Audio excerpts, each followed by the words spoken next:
అవును. ఎందుకు రాయాలనిపించింది? వయసు 40 దాటిపోతోంది. ఇన్నాళ్ల ఈ జీవితంలో నేనేమైనా సాధించానా? పోనీ ఎవరికైనా ప్రత్యక్షంగా కానీ, పరోక్షంగా కానీ సాధించడానికి సహాయపడ్డానా? ఎందుకో నాకు ఈ మధ్య ప్రతిరోజు కంటి మీద నిద్ర లేకుండా ఆలోచనలు ఒకదాని వెంట మరొకటి అలా వెంటాడుతూనే ఉన్నాయి.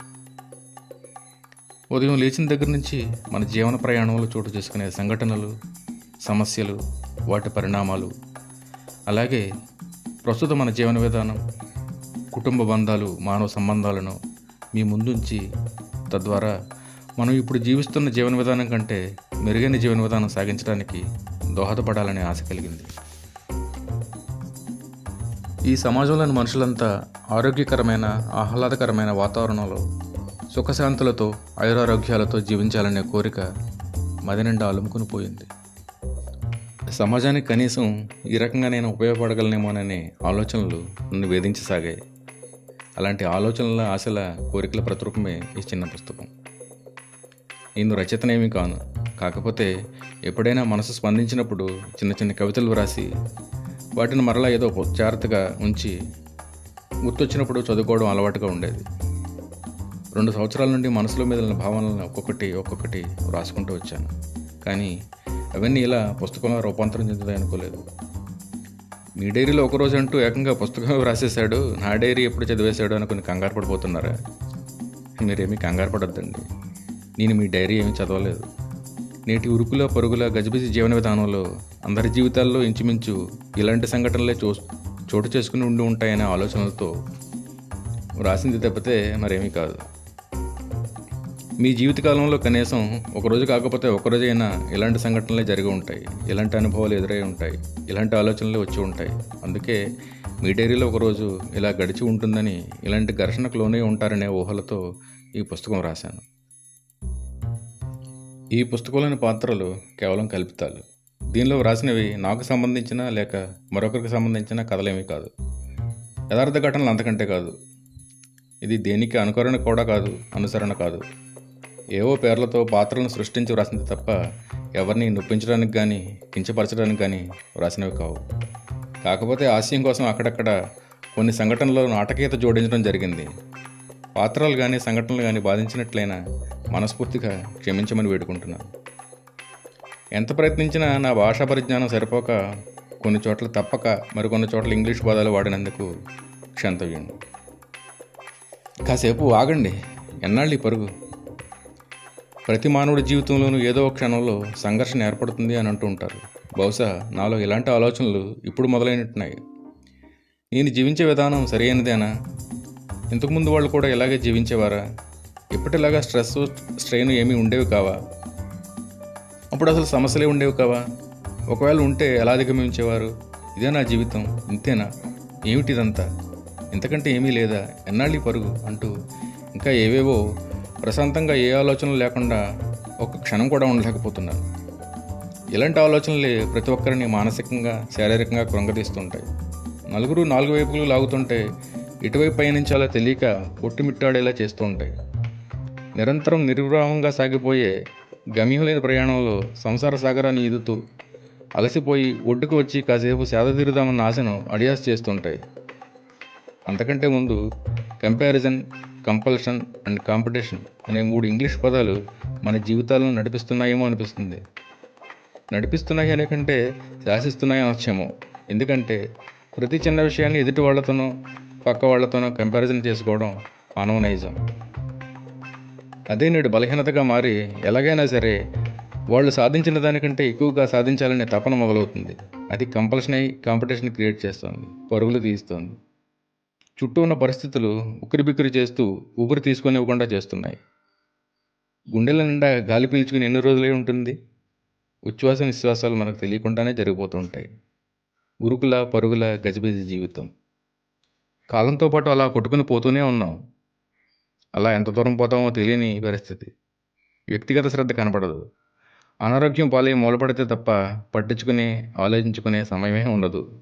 ఏం కోల్పోయామో, ఏం కోల్పోతున్నామో తెలుసుకునేసరికి సమయం మించిపోతుంది. అరే, ఈ ఆలోచన ఇంకా ముందెప్పుడు ఉండాల్సింది అనుకుని బాధపడే ప్రయోజనం ఉండదు. 40లో 60లా మారిపోతున్న జనం. ఒక్క క్షణం కూడా తిరిగి లేకుండా ఎవరిని ఉద్ధరించడానికి, ఏం సాధించడానికి? మీ గురించి మీరు ఆలోచించుకోలేని జీవితంలో మీరు పొందే ఆనందం ఏమిటి? కాలంతో పాటు మారాలి, కానీ కొట్టుకొని పోకూడదు. నేటి పరిస్థితి ఎలా తయారైందంటే, కాలం మన కోసం ఆగదు, పరుగులు పెట్టాల్సిందే అంటూ మారుతున్న కాలంతో పాటు పోటీ పడలేక, సమస్యల సుడిగుండంలో పడి చిక్కుకుపోయి, కొట్టుమిట్టాడుతూ 40, 45 ఏళ్లకే 60 ఏళ్ల ముదుసలిలా మారిపోతున్నారు. కని పెంచిన వాళ్ళు, తోబుట్టువులు, బంధువులు, మిత్రులు వీళ్ళందరి మధ్య విడదీయలేని బంధం అలుముకుని ఉంటుంది. అయినా ఏకాకి జీవితం సాధిస్తున్నదేమిటి? అలవకాని లక్ష్యాలను ముందేసుకుని అపజయాలకు కృంగిపోయి, మనశ్శాంతి కోల్పోయి, క్రమశిక్షణ రాహిత్యంతో విచక్షణారహితంగా నిర్వీర్యమైన జీవితాన్ని సాగిస్తూ మానసిక దుర్బలుగా మిగిలిపోతున్నారు తప్ప, చదివే ధ్యేయంగా డబ్బులు సంపాదించడమే పరమావధిగా మారిపోయి, ఇష్టం ఉన్నా లేకపోయినా ఒకే రకమైన చదువులు చదువుతూ అటు యువత, చదవమని ఒత్తిడి చేస్తూ ఇటు తల్లిదండ్రులు, సాధించి కొంతమంది, సాధించలేక మరికొంతమంది నిరాశ నిస్పృహలకు లోని తీవ్రమైన ఒత్తిడికి గురవుతున్నారు. ఉద్యోగార్జనకు ఉపయోగపడే విద్య, విజ్ఞానంతో పాటు నలుగురికి సాయపడే మనిషిగా జీవించడానికి, మహోన్నత వ్యక్తిగా ఎదగడానికి, సరైన జీవనాన్ని సాగించడానికి కావలసిన జ్ఞానం అందివ్వడం లేదు. చదివిన చదువు, పొందిన విజ్ఞానం ద్వారా సరైన మార్గంలో జీవిస్తున్నారా? లేదు లేదు. తను చదివిన లెక్కలు, సైన్సు, కంప్యూటర్ల విజ్ఞానం డబ్బు సంపాదించి పెడుతుందే తప్ప జీవితంపై సరైన అవగాహన కల్పించడం లేదు. అటువంటి జ్ఞానాన్ని కలుగు చేయాలనే ఆలోచనని మనం పక్కన పెట్టి చాలా కాలమే ఉంటుంది. నాకు నువ్వు, నీకు నేనులా మారిపోతున్న జనం. పాత రోజుల్లో వయసు 50 దాటి 60కి చేరువయ్యేసరికి వాళ్ళ పిల్లలు సెటిల్ అవ్వడం చూసాం. కానీ ప్రస్తుతం పిల్లలు చాలా త్వరగా సెటిల్ అవ్వడం చూస్తున్నాం. 21 సంవత్సరాలు దాటేసరికి ఉద్యోగాలు రావడం, ఆకర్షణీయమైన జీతాలు, వెనువెంటనే పెళ్ళిళ్ళు, వేరుగా వెళ్ళిపోయి జీవించడం అన్నీ యుద్ధ ప్రాతిపదిక మీద జరిగిపోతుంటాయి. అటు కన్న తల్లిదండ్రులకు దూరంగా ఉంటూ, ఇటు కన్నవాళ్ళను దూరంగా పంపుతూ, నాకు నువ్వు, నీకు నేను అనుకుంటూ భార్యాభర్తలిద్దరూ ఒంటరి జీవితం గడిపేస్తున్నారు. ఈ విధమైన యాంత్రిక జీవన విధానం వలన కుటుంబం యొక్క రూపురేఖలే మారిపోతున్నాయి. మానవత్వ విలువలు మృగ్యమవుతున్నాయి. మానవ సంబంధాలు పలుచనైపోతున్నాయి. సంస్కృతి సాంప్రదాయాలు మంట కలిసిపోతున్నాయి. ఆర్థిక, సాంఘిక, సామాజిక మరియు రాజకీయ సమస్యలు పెరిగిపోతున్నాయి. మేనేజ్ ఏ సోషల్ యానిమల్ అంటారు, కానీ నేటి పరిస్థితి చూస్తే సోషల్ ఎగిరిపోయి యానిమల్గా మిగిలిపోయినట్టుంది. నేటి ప్రజానీకం తాత్కాలికమైన, క్షణికమైన సుఖాల కోసం ప్రకృతి రూపురేఖలే మార్చేసి కృత్రిమైన వాతావరణం సృష్టిస్తున్నారు. సంకుచిత మనస్తత్వంతో, అణువణువు స్వార్థంతో నిండిపోయి మనిషిగా పుట్టిన మృగంలా జీవిస్తున్నారు. బాల్యంలో తల్లిదండ్రుల నిర్దేశకత్వంలో పెరిగి ఆలోచించుకునేలేపే జీవితం మరొకరితో ముడిపడి యాంత్రికమైన జీవితాన్ని గడుపుతూ చుట్టూ గిరిగీసుకుని జీవితం అంతా అదే గీతల మధ్య గానుగతి జీవితాన్ని గడిపిస్తున్నారు. 60 ఏళ్ళు వచ్చేసరికి బంధాలు, బంధువులు దూరమై ఎవరికి అక్కర్లేని వాళ్ళ, అక్కరకు రానివాడిలా మారిపోయి వృద్ధాశ్రమాల్లో సహవృద్ధులతో గడిచిపోయిన జీవితాన్ని ఎమరవేసుకుంటూ సర్వస్వం కోల్పోయిన వాళ్ళలా జీవిస్తున్నారు. మన ఈ జీవనశైలిపై మీడియా ప్రభావం కూడా. పాశ్చాత్య నాగరికత ప్రభావం ఒక పక్క, కృత్రిమైన అవసరాలు మరొక పక్క. ఎలాగైనా డబ్బు సంపాదించాలనే కోరిక బలంగా నేటి ప్రజానీకంలో ఉంది. కొందరైతే అన్నిటినీ పణంగా పెట్టి సుఖాలను సైతం వదులుకొని త్యాగం చేసి మరీ బతుకుతున్నామంటూ చెప్తుంటారు. అలా అలా తెలియకుండానే వాళ్ళు మానసిక ఒత్తిడికి గురవుతూ ఊబిలో కూరుకుపోతున్నారు. నిద్రపోతున్నా, నడుస్తున్నా, కూర్చున్నా, నిల్చున్నా ఏవో ఆలోచనలు అలా నిరంతరం సాగిపోతూనే ఉంటాయి. వద్దనుకున్న కొద్దీ ఒకదాని వెంట మరొకటి. ఏ ఆలోచన లేకుండా ప్రశాంతంగా కూర్చోవాలంటే కుదరదు. ప్రస్తుతం మన జీవన విధానం అలా సాగుతోంది. మనకు అవసరం ఉన్నది ఒకటైతే అవసరం లేనివి ఎన్నో సంఘటనలు మన కళ్ళ ముందు సాక్షాత్కరింపజేస్తూ టీవీ, ఇంటర్నెట్, సినిమా, అక్షరాల్లో పొందుపరిచి ఉదయాన్నే తలుపు తట్టే దినపత్రికలు, పొంతనలేని వార్తలతో, అర్థం పర్థం లేని పుకార్లతో, అనవసర విశేషాలతో వార, నెల పత్రికలు మెదడులో గుండె సూదు మనంతా కూడా ఖాళీ లేకుండా చేసేస్తున్నాయి. శారీరక విరామమే తప్ప మానసిక విరామానికి ప్రాధాన్యత లేకుండా పోయింది. సిరి సంపదలు ఎన్ని ఉన్నా మనిషికి శారీరక ఆరోగ్యం, మానసిక ఆరోగ్యం, ఆధ్యాత్మిక బలం లేకపోతే జీవించడం కష్టం. అలాగే మానవ సంబంధాలు లేని జీవితం మరింత దుర్భరం అవుతుంది. కష్ట సుఖాలని, బాధలని, ఆనందాన్ని పంచుకోవడానికి మనుషులే కరువైతే ఇక ఆ జీవితం నిరర్థకమే. అనురాగాన్ని, ఆప్యాయతను, ప్రేమను పొందలేని ఆత్మీయులతో పంచుకోలేని జీవితం వ్యర్థం. కారణాలు ఏమైనప్పటికీ బలహీనపడుతున్న నేటి కుటుంబ వ్యవస్థ, తగ్గిపోతున్న బంధువుల సంబంధాలు, మిత్రుల అనుబంధాలు, అందరూ ఉండి అనాథలుగా బతుకుతున్న నేటి జీవన విధానం, దిగజారిపోతున్న విలువలు, పొడిబారిపోతున్న మానవ సంబంధాలు ఆవేదనకు గురి చేస్తున్నాయి. ఆధునీకరణ పేరుతో వచ్చిన మార్పులు వైరుధ్యాన్ని నింపుతుంటే, ప్రపంచీకరణలో భాగంగా పెరిగిన వస్తు వ్యామోహం ఆర్థిక అవసరాలు పెంచుతుంటే, ఈ రెండింటికి మధ్య మానవులు నలిగిపోతున్నారు, సతమతమవుతున్నారు. ఆర్థిక అవసరాల కోసం శక్తికి మించిన లక్ష్యాలను పెట్టుకుని వృత్తిపరమైన సమస్యలు లేదా వ్యక్తిగత సమస్యలను పరిష్కరించుకోలేక నిరంతరం ఏదో ఒక వ్యాపకంతో తీవ్రమైన ఒత్తిడికి గురవుతున్నారు. ఈ ఒత్తిళ్లను అధిగమించడానికి మద్యం, మాదక ద్రవ్యాలను ఆశ్రయిస్తూ కొందరు, యాంత్రికమైన సుఖాల కోసం టెక్నాలజీ ముసుగులో నేరాలకు పాల్పడుతూ మరికొందరు జీవితాలను చేజేతిలో పాడు చేసుకుంటున్నారు. ఇలాగే ఈ విధమైన జీవన విధానం కొనసాగుతూ పోతే భవిష్యత్తులో మానవ జీవనశైలి మరింత దిగజారిపోయేలా ఉంది. అందుకే ఇప్పటికైనా మనం మేల్కొనాల్సి ఉంది. యువతలోని విపరీత ధోరణికి, విశృంఖల జీవన విధానానికి చెక్ పెట్టాల్సి ఉంది. మన జీవన విధానాన్ని మెరుగుపరుచుకోవాల్సి ఉంది. మర్చిపోతున్న సంస్కృతి సాంప్రదాయాలను, అణగారిపోతున్న మానవత్వపు విలువలను, కరువైపోతున్న కుటుంబాల మధ్య అనురాగాన్ని, బంధువుల మధ్య ఆప్యాయతల్ని, స్నేహితుల మధ్య అనుబంధాలని, మనుషుల మధ్య సఖ్యతని, ముఖ్యంగా కనుమరుగైపోతున్న మచ్చుకైనా కానరాని మానవత్వపు విలువల్ని పునరుద్ధరించాల్సిన అవసరం ఎంతైనా ఉంది. సమస్యల వలనో, ఆర్థిక అసమానతల వలనో, మనుగడ కోసమో, లక్ష్యాల సాధన కోసమో యంత్రాల మాదిరిగా మారిపోయి జీవనం సాగిస్తున్న మన జీవనశైలి సరిదిద్దుకోవాల్సిన ఆవశ్యకత ఎంతైనా ఉంది. వారధి మీరే. నేడు 40 దాటి ఉన్నవారంతా 3 తరాల మధ్య సందిగ్ధావస్థలో ఉన్నట్టు అనిపిస్తుంది. ఎందుకంటే అటు పాత తరం తల్లిదండ్రులు, తాతల కాలం నాటి వాతావరణం, ఇటు పూర్తిగా కొత్త తరం పిల్లలు మింగుడు పడని పరిస్థితి, ఎటూ తేల్చుకోలేని డోలయమాన స్థితి. ఒక రకంగా చెప్పాలంటే వీళ్ళు ఈ 2 తరాలకి వారధి లాంటి వారు. మన పెద్దలకు కొంత తెలుసు, మనకు అంతంత మాత్రమే. మరి మన పిల్లలకు, రాబోయే తరాల వాళ్ళకి ఏమీ తెలియని పరిస్థితి ఎదురవుతోంది. మన ముందు ఎన్నో తరాలు గడిచిపోయాయి, మన తర్వాత ఎన్నో తరాలు వస్తాయి. మన ముందు తరాల నుండి మనం ఎన్నో నేర్చుకుంటూనే ఉన్నాం, తప్పులు సరిదిద్దుకుంటున్నాం. అలాగే మన పిల్లల్ని సరిదిద్దాల్సిన బాధ్యత మన మీద ఉంది.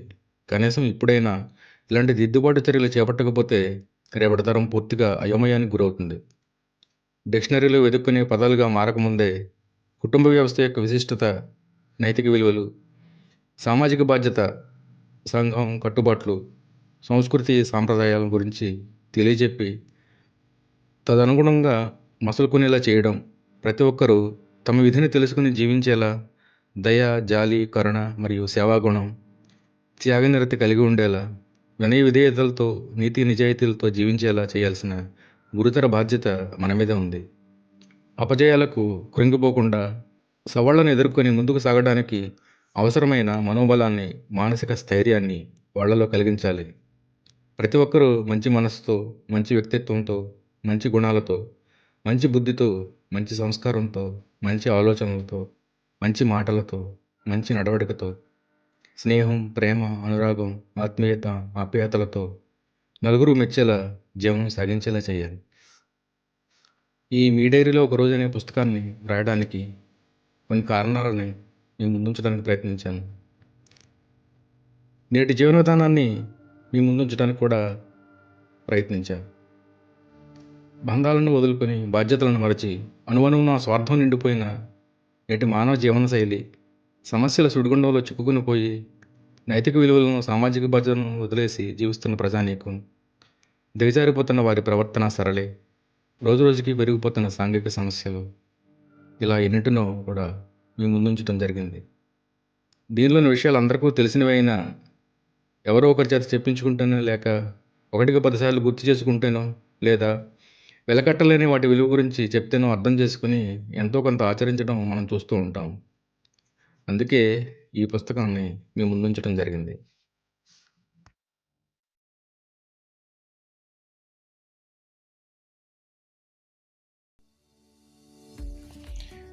అనగనగా ఒకరోజు, ఆ రోజు ఏమైందంటే, ప్రతిరోజులాగానే ఆ రోజు కూడా తెల్లారుతుందంటూ కొడుకు ఇలేదు, కానీ మా అబ్బాయి సెల్ ఫోన్ మాత్రం కుక్కరకో అంటూ తెగమారం చేసేస్తోంది.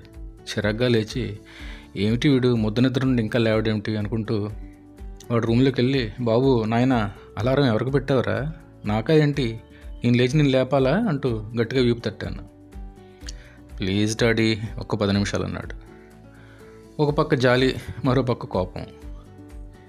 జాలి కోపాన్ని మింగేసింది. మంచం మీద ఒరిగాను. 10 నిమిషాలు ఎప్పుడు అవుతుందా అని సెల్లో టైం చూసుకుంటూ, ఇదో పనిష్మెంటు, ఏమిటో ఈ చదువులు. టైము 4:40 అయింది.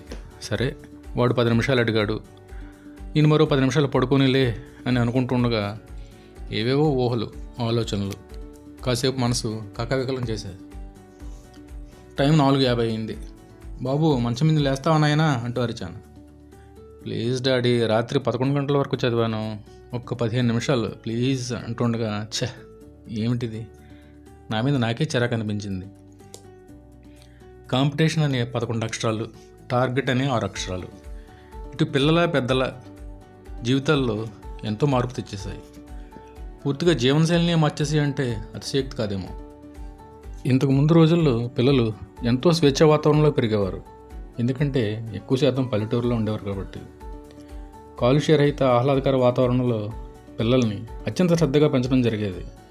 అలాగే 5 సంవత్సరాలు వచ్చేంత వరకు హాయిగా ఆడుతూ పాడుతూ త్రుళ్ళుతూ తేలుతూ కేరింతలతో బాల్యం గడిచేది. ఆడుకోవడానికి బోల్డ్ ఎంతమంది జత కట్టేవారు.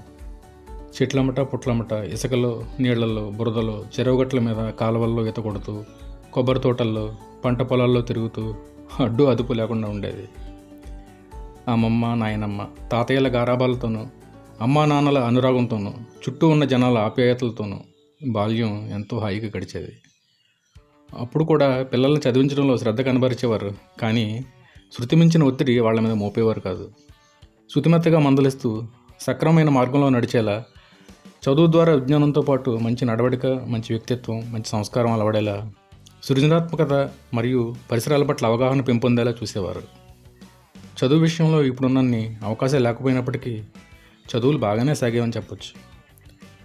పిల్లలకు ఉపాధ్యాయుల పట్ల భక్తి, గౌరవభావం ఉండేది. ఉపాధ్యాయులు కూడా ఎంతో ఓపికగా పాఠాలను విశ్లేషిస్తూ అందరికీ అర్థమయ్యే రీతిలో విద్యార్థి స్థాయికి దిగిపోయి పిల్లల ఒదిగిపోయి విద్యాబోధన చేసేవారు. మరి నేడు తల్లి ఒళ్ళోంచే బడి తలుపులు తట్టాల్సిన పరిస్థితి.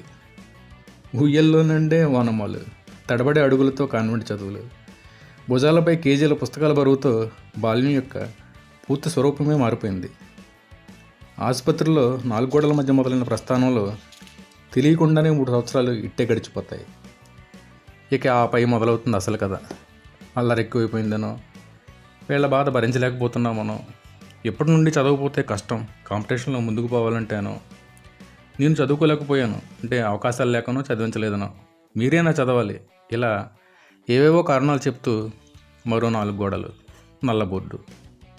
చెప్పిందే చెప్తూ, వ్రాసిందే వ్రాస్తూ, ఆడిందే ఆడుతూ, పాడిందే పాడుతూ 3వ సంవత్సరంలోనే ఒక రకమైన చిత్రహింసకు గురి చేస్తూ మొదలయ్యే విద్యాభ్యాసం. గాలి కూడా చొరబడని ఇరుకు గదిలే క్లాస్ రూములు. అకాడమిక్ ఇయర్ మారే కొద్దీ అక్కడ భవన పంతస్తులు పెరుగుతుంటాయి. పిల్లల్లో విజ్ఞానం సంగతి పక్కన పెడతాయి. మనిషిగా జీవించడానికి అవసరమైన జ్ఞానం, సంస్కారం, వినయం, విధేయత ఏ మేరకు పెరుగుతున్నాయో అన్నది ప్రశ్నార్థకమే. ఆటపాటలకు సమయం దొరకదు. ఒకవేళ సమయం దొరికినా ఆడుకునేందుకు ఆటస్థలం కూడా ఉండదు. ఒకవేళ సమయం ఆటస్థలం ఉంటే వీళ్ళకి తెలిసిన ఒకే ఒక ఆట క్రికెట్. ఇది కాకుండా ఇంకా ఆడుకునేందుకు చాలా ఆటలు ఉన్నాయన్న సంగతి మర్చిపోయారేమో అనిపిస్తుంది. మిగతా ఆటల గురించి తెలిసిన వాళ్ళు కూడా కేవలం క్రికెట్ని ఆటగా భావించి దానిని 24 గంటలు ఆడడానికి సిద్ధపడతారు తప్పితే మిగతా ఆటల జోలికి వెళ్ళడం చూడలేదు. ఎందుకు ఈ ప్రపంచం అంతా ఈ ఆటకి ప్రాధాన్యతనిస్తూ మిగతా ఆటలను ప్రోత్సహించదు? డబ్బున్న వాళ్ళు, ఈ క్రికెట్ ఆటగాళ్ళు, మీడియా ఈ ఆటగాని ఆటతో నిస్సిగ్గుగా వ్యాపారం చేసుకుంటున్నారు. ఈ పరిస్థితి ఇలాగే కొనసాగితే మన సాంప్రదాయ పాటలు, ఇతర ఆటలు కొన్ని రోజులకు పూర్తిగా మర్చిపోతామేమో అనిపిస్తుంది. ఆటలే బాలల మరియు యువత శరీరదారుఢ్యాన్ని పెంచుతాయి, మానసికంగా ఎదగడానికి దోహదపడతాయి. అలాగే రోగనిరోధక శక్తి కూడా పెరుగుతుంది. ఈ ఆటల ద్వారా జిల్లా, రాష్ట్ర, దేశ, విదేశాల వాళ్ళని కలవడం ద్వారా అందరితోనూ సత్సంబంధాలు ఏర్పడతాయి. ఇవన్నీ ఎవరికీ తెలియని విషయాలు ఏమీ కాదు. అయినా ఇప్పుడు ఇలాంటి వాటి గురించి పట్టించుకుని లేదా ఆలోచించే స్థితిలో నేడు ఎవరో కనపడరు. ఇతర రాష్ట్ర లేదా దేశాలతో పోలిస్తే మన బాలల నుండి యువత వరకు ఊబకాయలుగానో లేదంటే బక్కపలచగానో లేదా ఏదో అనారోగ్యంతోనో బాధపడుతూ ఉంటారు తప్పితే పూర్తి ఫిజికల్ ఫిట్నెస్ ఉన్నవాళ్ళు చాలా తక్కువ మంది కనబడతారు. వేగంగా పరుగు పెట్టడం అటు నుంచి నడవడమే కష్టంగా ఫీల్ అయిపోతుంటారు. మరి వీళ్ళు ఇంకేం ఆటలాడతారు? ఇకపోతే 10వ తరగతి పూర్తయిన పిల్లల్లో లోకజ్ఞానం శూన్యం. వాళ్ళు చదివిన పాఠాలనే తిరిగి రీప్రొడ్యూస్ చేయగలరు తప్పితే వాళ్ళలో ఇండివిజువల్ థింకింగ్ కనిపించదు. క్రియేటివిటీ అనే ప్రశ్నకు తావే లేదు. పిల్లలను ఒక చదువుల యంత్రంగానో ఇటు పేరెంట్స్ అటు టీచర్స్ ట్రీట్ చేస్తుండడం వల్ల కీ ఇస్తే తిరిగే బొమ్మల్లా తయారైపోతున్నారు. 10th తర్వాత కార్పొరేట్ కాలేజీలు వలవేసి తమ కాలేజీ స్ట్రెంత్ పెంచుకోవడం కోసం ఇళ్ల మీద పడి ఎల్కేజీ యూకేజీల మాదిరిగానే ఇంటర్మీడియట్ 2 సంవత్సరాలు ఏవేవో ఎంట్రన్స్ ఎగ్జామ్స్ని భూతత్వంలో చూపించి వ్యాపారం చేసుకుంటున్నారు. స్కూల్కి వెళ్ళి చదువు, కాలేజీకి వెళ్ళి చదువు, ఇంటికి వెళ్ళి చదువు, లేదా రేపుటి కాంపిటీషన్స్లో ముందుకు పోలేమంటూ రోజు వాళ్ళల్లో భయాందోళన సృష్టిస్తున్నారు. ఓయ్ ఇక లేవరా, పడుకోండి పెద్దగా అరుస్తూ, అలాగే మంచానికి అతుక్కుని పడుకుని పోండి, మీకు కూర్చోబెట్టి చేసి పెడుతుంటాను చిన్నగా ఏడుపు గొంతుతో. నాకు ఈ జన్మకు సుఖం లేదు, పిల్లొద్దంటే చేశాడు మా నాన్న. ఉదయం లేచిన దగ్గర నుంచి మీకు మీ పిల్లలకు సేవ చేయడంతోనే సరిపోతుంది నా జీవితం. ఈ 4 గోడల మధ్యనే తెల్లారిపోయేలా ఉంది, ఇంట్లోనే స్వర్గం చూపించేస్తున్నారు అంటూ సాగిపోతున్న మా నారాయణమ్మ సుప్రభాతంతో ఉలిక్కిపడి లేచాను.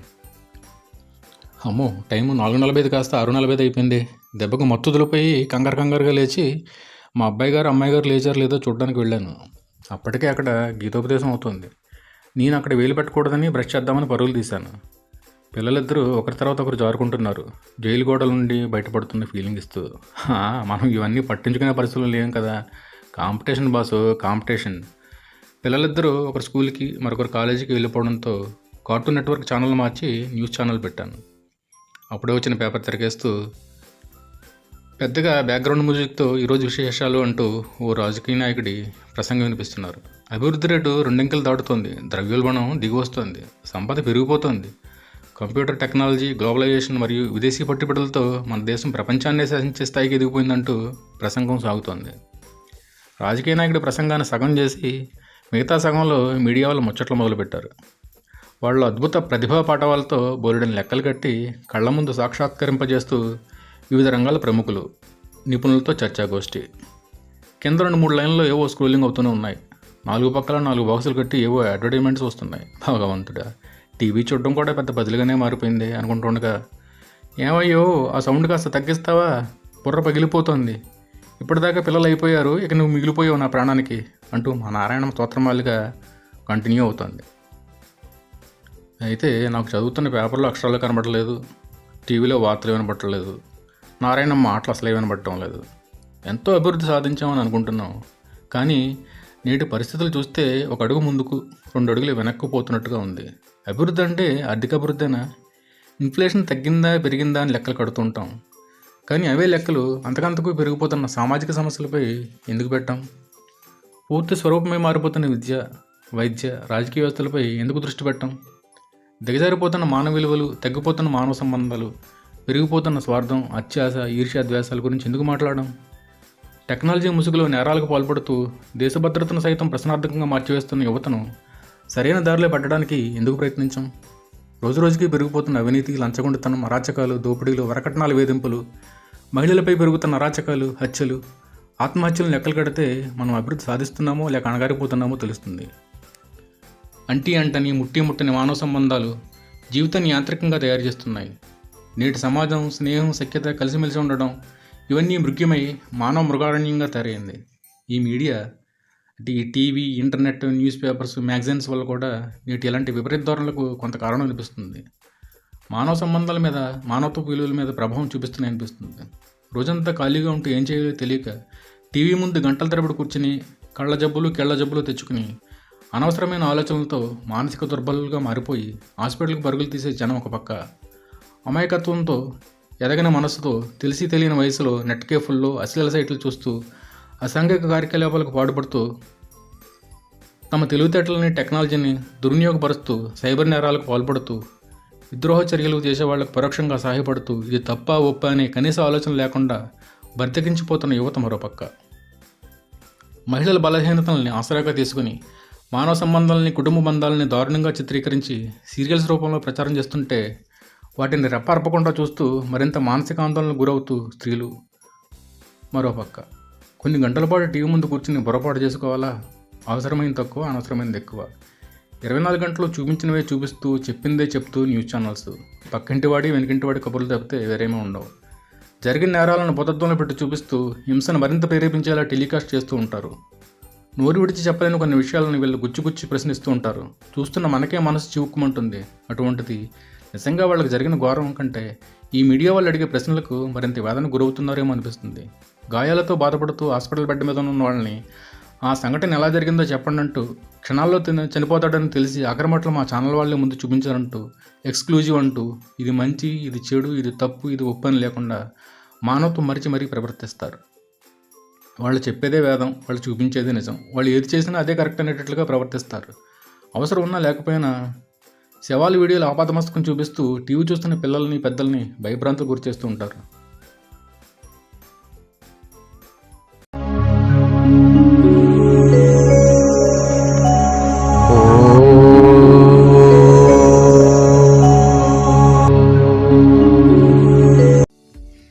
అలాగే పిల్లలకు ఆహ్లాదాన్ని, వినోదాన్ని అందివ్వాల్సింది పోయి ఉద్రేక హింసను ప్రబోధించే ఛానల్స్ ఎక్కువైపోయాయి.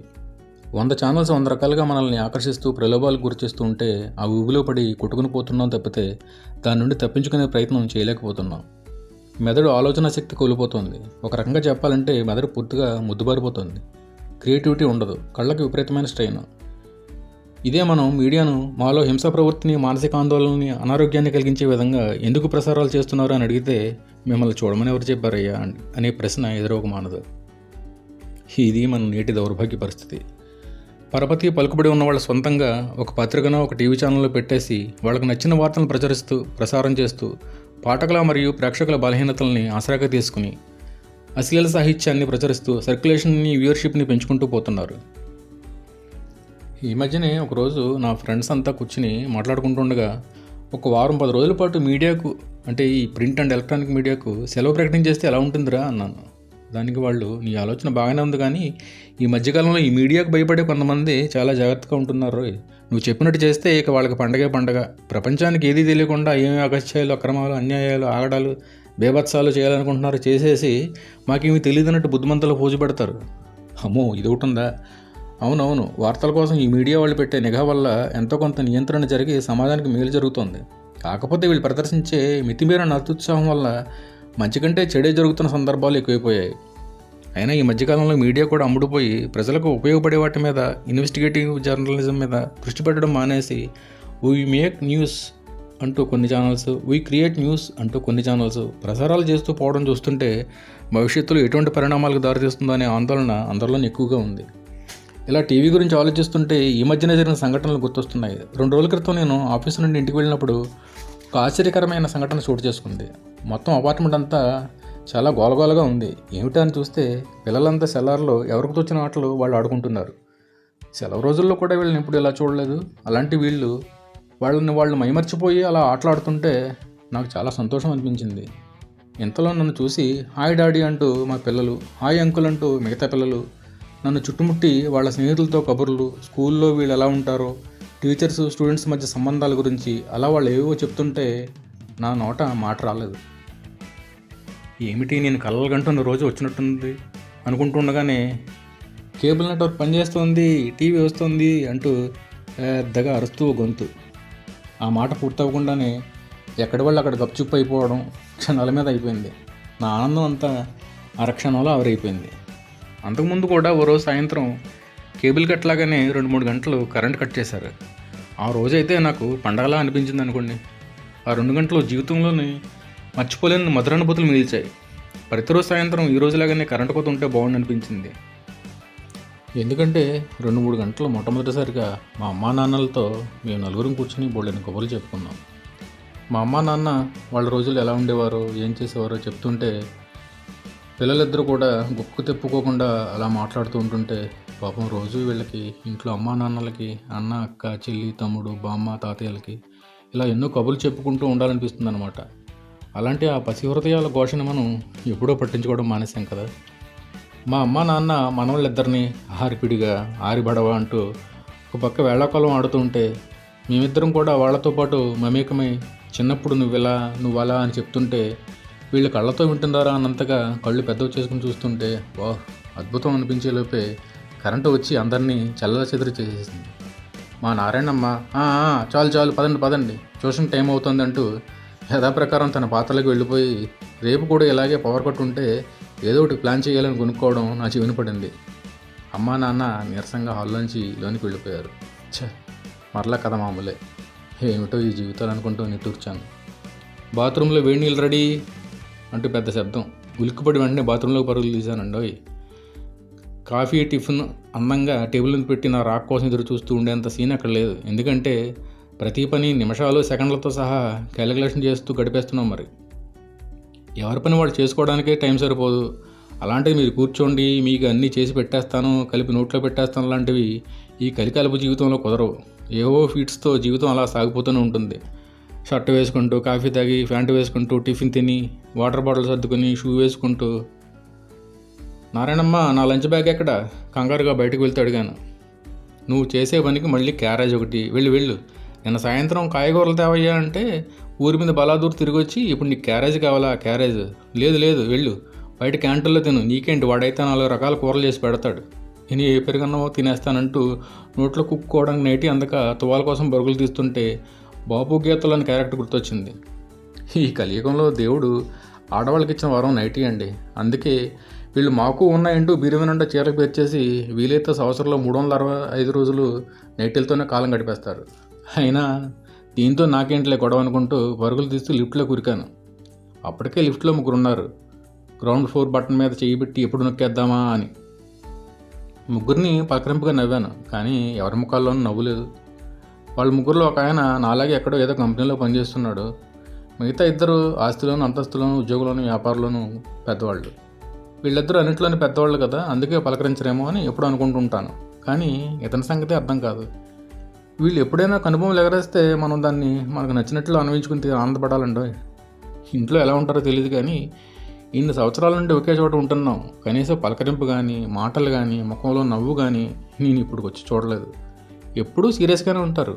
ఈ మధ్య ఇలాంటి వాళ్ళు నడకలాగానే నవ్వు కూడా ఆరోగ్యానికి మంచిదంటూ ఒక చోటుకు చేరి వాళ్ళ కితకితలు పెట్టుకుని నవ్వడం చూశాను. తెచ్చిపెట్టుకుని వాళ్ళ నవ్వులో ఇన్కంప్లీట్నెస్ నాకు కొట్టొచ్చినట్టు కనిపించింది.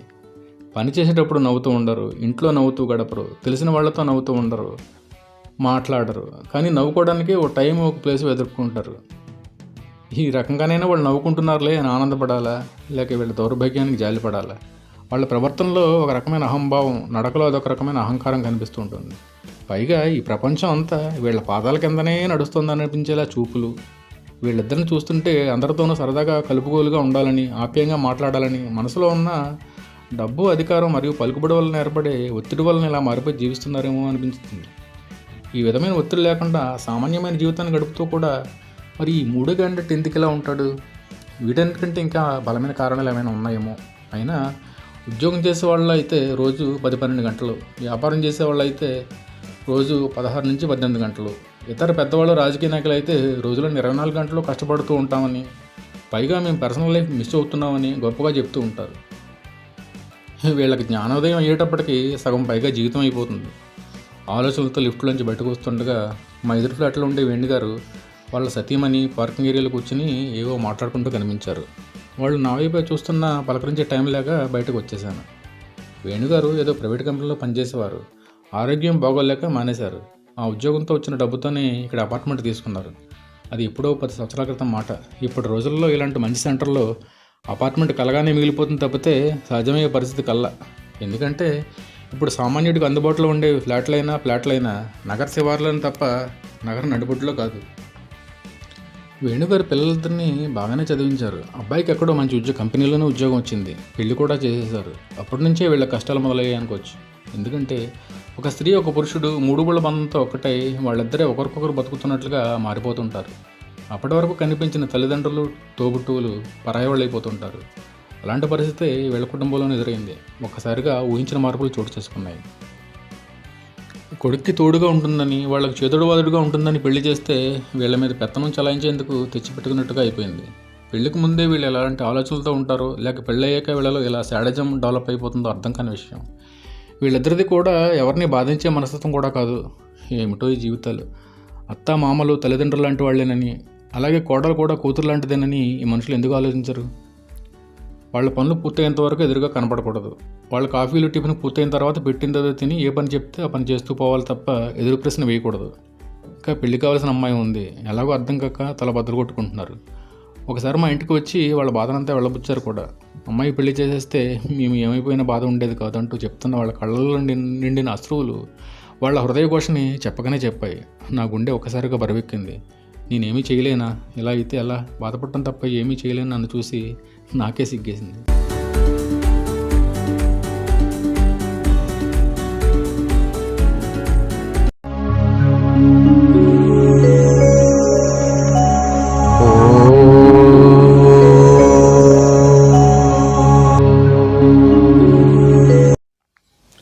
అలా ఆలోచనలతో కంగారుగా నడుచుకుంటూ వెళ్తున్న నాకు పెళ్ళమంటూ శబ్దం వినిపించి వెనక్కి తిరిగి చూశాను. మా పక్కింట్లో ఎప్పటి నుంచి ఉంటున్న చెట్టుని కొట్టేస్తున్నట్టున్నారు. ఎన్నో సంవత్సరాల నుండి పెరిగి పెద్దదైన ఒక చెట్టుని విచక్షణారహితంగా అలా నరికి పోగులు పెడుతుంటే మనసు చివుక్కుమంది. మనిషి జన్మెత్తి కించిత్ కూడా ఎవరికి ఉపయోగపడకుండా బతికిన వాళ్ళు, బతుకుతున్న వాళ్ళు ఉంటారేమో కానీ ఇది ఎందుకు పనికిరాదనుకోవడానికి కనీసం ఒక చిన్న మొక్క కూడా ఉండదు. ఎందుకు పనికిరాదని గడ్డి కూడా పశువులకు ఆహారంగా పనికొస్తుంది. అలాంటిది నలుగురికి నీడనిచ్చి వాతావరణ సమతుల్యానికి ఉపయోగపడే చెట్లను ఇలా నిర్దాక్షిణ్యంగా కుట్టిపాడేయడం ఎంతవరకు సబబు?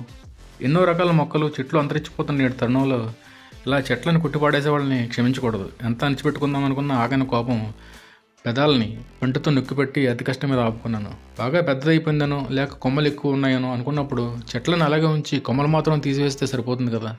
మరలా ఒక మొక్క పెరిగి పెద్ద అవడానికి ఎన్ని సంవత్సరాలు పడుతుంది? ఇవన్నీ ఎవరికి తెలియని విషయాలు. సరే, బస్సు ఉందా వెళ్ళిపోయిందా అనే టెన్షన్ అదే బస్సు కోసం ఎదురు చూస్తున్న నా ఫ్రెండ్ కనిపించేసరికి కొంచెం తగ్గింది. అమ్మయ్య, నాలాంటి పక్షే, కాకపోతే కాస్త ముందు వచ్చినట్టున్నాడు. అయినా ఎందుకు రాడు? ఉండేది ఇద్దరే కదా, పెద్దగా పనులే ఉంటాయి. చెయ్యి ఊపాడు కంగారు లేదులే అన్నట్టు. ఇతను స్పెషల్ క్యారెక్టర్. పెళ్ళే సంవత్సరం తిరగకుండానే వాళ్ళ అమ్మను నాన్నను బలవంతంగా వృద్ధాశ్రమానికి పంపించేశాడు. పైగా పెళ్ళ వచ్చిన తర్వాత ఇంకా తల్లిదండ్రులు ఎందుకు, లైఫ్ ఎంజాయ్ చేయాలంటే ఇలాగ ఉండాలి, ప్రైవసీ ఉండాలి కదా బాసు అంటూ లెక్చర్ ఇచ్చేవాడు. వాళ్ళ పిల్లలిద్దరిని కూడా అలాగే హాస్టల్కి పంపించేశాడు. ఎప్పుడైనా పండగలప్పుడే వాళ్ళు వస్తూ ఉంటారు. అంటే పండగలకే వీళ్లకు అమ్మ నాన్న అలాగే పిల్లలు గుర్తుకు వస్తారనమాట. తనకి ఎంత చెప్పినా అర్థం కావడం లేదు. కానీ అంతకుముందు పండగ వచ్చినప్పుడు నేను వాళ్ళ అమ్మా నాన్నలని పిల్లల్ని చూసినప్పుడు తెలిసింది, వాళ్ళ అమ్మా నాన్న చాలా బాధపడుతున్నారు. వయసు మీద పడిన తల్లిదండ్రులకు కన్న కొడుకు నీడలో కాలం నిలబొచ్చాలని ఉంటుంది, కానీ ఇలా అనాథల్లో ఎక్కడో వృద్ధాశ్రమాల్లో జీవించడం ఏమిటి? వాళ్ళ కళ్ళ కింద నల్లటి చారలు చూస్తే వాళ్ళు ఎన్ని నిద్రలేని రాత్రులు గడుపుతున్నారో అర్థమైంది. మాటల్లో చెప్పలేని బాధ వాళ్ళ గుండెల్లో దాగి ఉంది. ఇక పిల్లల్ని చూస్తే వాళ్ళు ఎక్కడికో వచ్చినట్టు ఫీల్ అవుతున్నట్టు కనిపిస్తుంది తప్పితే వాళ్ళ అమ్మా నాన్న దగ్గరికి వచ్చినట్టు లేదా మన ఇంటికి మనం వచ్చామనే భావన కనబట్టలేదు. వాళ్ళ అమ్మాయితో మాటలు కలుపుదామని ఎంత మాట్లాడినా ఏదో పొడిపొడిగా మాట్లాడుతుంది తప్పితే మనసుకు మాట్లాడిన దాఖలాలు కనపడలేదు. ఏదో కోల్పోయిన దానిలాగాను మనసులో ఏదో బాధపడుతున్నట్టు కనిపిస్తోంది. ఇక వాళ్ళ అబ్బాయి ఇంటికి వచ్చి రావడంతోనే బ్యాగ్ పక్కన పడేసి వాళ్ళ అమ్మా నాన్న పిలుస్తున్నా కూడా పట్టించుకోకుండా ఇప్పుడే వస్తాను ఫ్రెండ్స్ని కలవాలంటూ బయటకు వెళ్ళిపోయాడు. వాడు వాలకం చూస్తుంటే ముందుగా అయిపోయాడేమో అనిపించింది. వాడిలో చాలా రోజుల తర్వాత ఇంటికి వచ్చిన ఫీల్ ఏమీ కనపడలేదు.